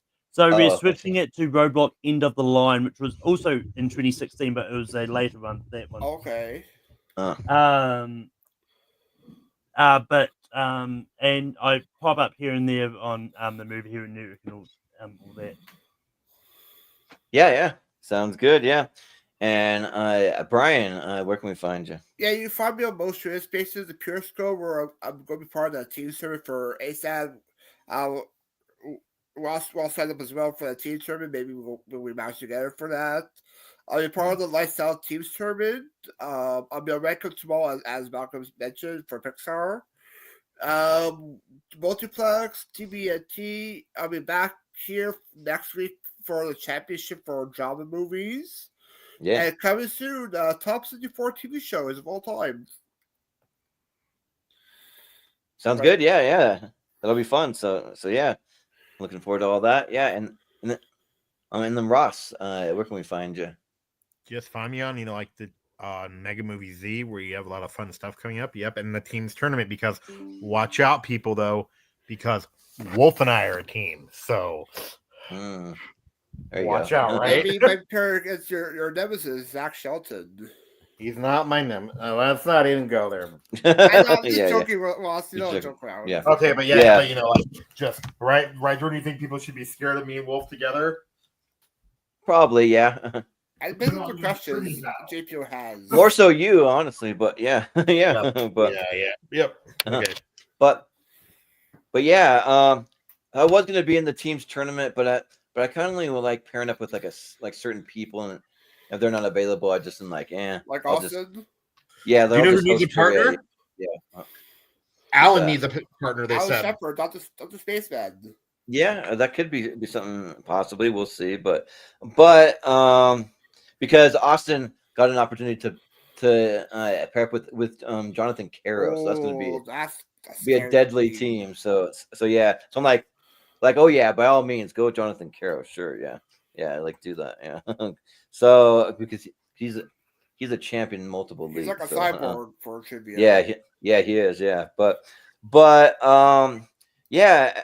I mean, I won't dive into anything too deep. You can find all of our social media down in the comment section. The only thing that I do want to just mention is that over in the Movie Hero Network group on Facebook, I did post the new schedule for the next few months, or the next 2 months, or about 2.5, and you can go sign up. But yeah, and you can go sign up for some episodes over there. We need a lot of people for all these episodes to fill up spots, and if you want to come talk movies, it's a lot of fun. We have a good time doing tournaments and tier rankers and all that stuff. And also, if you really want to get a deeper look at the schedule, you can go to the Patreon. You go to patreon.com/moviehero. You can see it about 5 months out, and you can get first dibs before anybody else signs up. And you can either sign up for the $1 tiers. You only have to pay $1 per month, but that's like a recurring thing. So if you only want to do it once, the cheapest that Patreon will allow me to do it is a one-time purchase for $3. So you can buy it for that. So yeah, but and also all that stuff just really helps us out and really helps us get more people on these episodes, and it helps support the channel, and we really appreciate it too. And also, if you're not subscribed, definitely hit the subscribe button. I've been trying to make it more of a point to kind of be a little more pushier. So apologies in advance to kind of be a pushier about the subscribers. I'm going to be hitting up all my family members this summer to make sure everyone's subscribed to the channel, and because we're only about 160-ish subscribers away from getting monetized. So at least want to get there. And then you get monetized at 400 subscribers. It's harder than you think. People think that 500. Yeah. People think like it is hard though. People think you just get monetized. There's a lot of hoops you got to jump through. Yeah, right. You get the subscribers, but then you gotta get like enough views, and there's different things about like YouTube Shorts they want you to do. And then like the watch hours, you have to have. I think they said like like either like over like 1,000 watch hours on your normal videos, and then over like 12,000 or like 5,000 hours on your shorts, or 3,000 or something. Yeah, like so that. Yeah. You don't need So actually- you don't need the shorts. to be honest, yeah, right? yeah. I think it's one or the other, but the short you need like so many million views or something crazy. I'm just like, geez. Yeah. But Look, I mean, it's one of those ones. I don't think you have to worry about the watch hours. I think you've probably got enough people that have watched your stuff. yeah. Because like I've already looked at it, we've already got enough watch hours. Yeah, we just need all the other stuff. Yeah, but I don't know how we haven't gotten it yet, huh? yeah, it's kind of crazy. But just the next few episodes that we have coming up, we already talked about the drama tournament, and actually since Brian's unable to make it Tuesday, we do have one more spot if anyone wants to get in on the part 4 of the drama series. That there is one spot open, so let me know, or else we may even just go with 5 if we have to. That's power fine. would be safer. You want to worry about tiebreakers. Yeah. But the thing is, though, we do need at least one more person because Austin's not going to be there either. He's out of town. So I thought Marco's yeah. co-hosting with Oh, you. well, I mean, Yeah. if there's was 6, if only one person is not able to make it, then that makes 5, including me. So Yeah. But we have 2 people that are able to make it, Brian and Austin. Is the thing. So because I saw so yeah. YouTube link, it popped there 5 people I saw. Yeah. So we're currently down to 4, but yeah. So I'll figure it out though. But and then we have the drama mystery championship on Friday. So we'll be doing 2 drama episodes that week, and then we'll be doing the following Tuesday. We're doing a tier ranker for the movies that start with the letter B. So B we're moving on for myself, to yeah. B. Yeah, B for Brian. So we'll see if he's in any movies that are titled after his name. Life of Brian does that. Yeah, there's Life of That's Brian, L, but yeah. or my But song. yeah. Oh yeah, Brian's song. There you go. Yeah, but and then we'll be getting into the 1993 ladder series, so that's coming up soon. And then the following week will be my top 64 movies of the decade, which I just finalized. I'm gonna have 10 honorable mentions because there was like 10 that I really wanted to have on there, but I couldn't quite squeeze them in. So I'm gonna do that. But it'll be the top 64 movies of the decade at the halfway point of the decade, because we're essentially at the halfway point. I mean, we're a little past it because technically the real halfway point would have been at the beginning of the year, but I'm doing it at the halfway of this year. And then in 5 more years, I'll do my 128. So we'll see where it's at by the end of the decade. If any of these the movies halfway hold is on. July though. Usually that's the halfway mark of the year. So Yeah, so it's more about the like pretty close. So it's more about like it's not July doesn't really count because like it's actually the days. It's not the months. Okay. It's the days. yeah, right. But and then following that, we'll have Brian's top 64 TV shows. It was a hard list for some. I have to cut some. I have to add. It's sort of tough to navigate. Yeah, but for the halfway point of the decade, that's gonna be the only one I'm gonna have honorable mention. If I do like for all my 64 and then 120, I never had honorable mention. I'm just doing it for this one-off one. But yeah, so but I'll just call it good there. And then if you want to see more, go check out those schedules that I mentioned, and you can find out what else we're doing on the channel. So, but this was fun, and we'll get to the championship episode whenever we can figure out a time. Yeah. So maybe roughly 2 to 3 weeks, we'll kind of see About July-ish. How our schedules shake up. Oh, and also I want to throw out, we're also doing a recast of the 2012 Avengers movie on the 30th. So that'll be a Monday night. We got Paul Preston on for that one, so that'll be a fun one to have him on there. So he has some MCUs is 128. So yeah, we were gonna have him on, but by the time he finally responded, the panel was already full. So we're kind of okay, that makes sense. Yeah.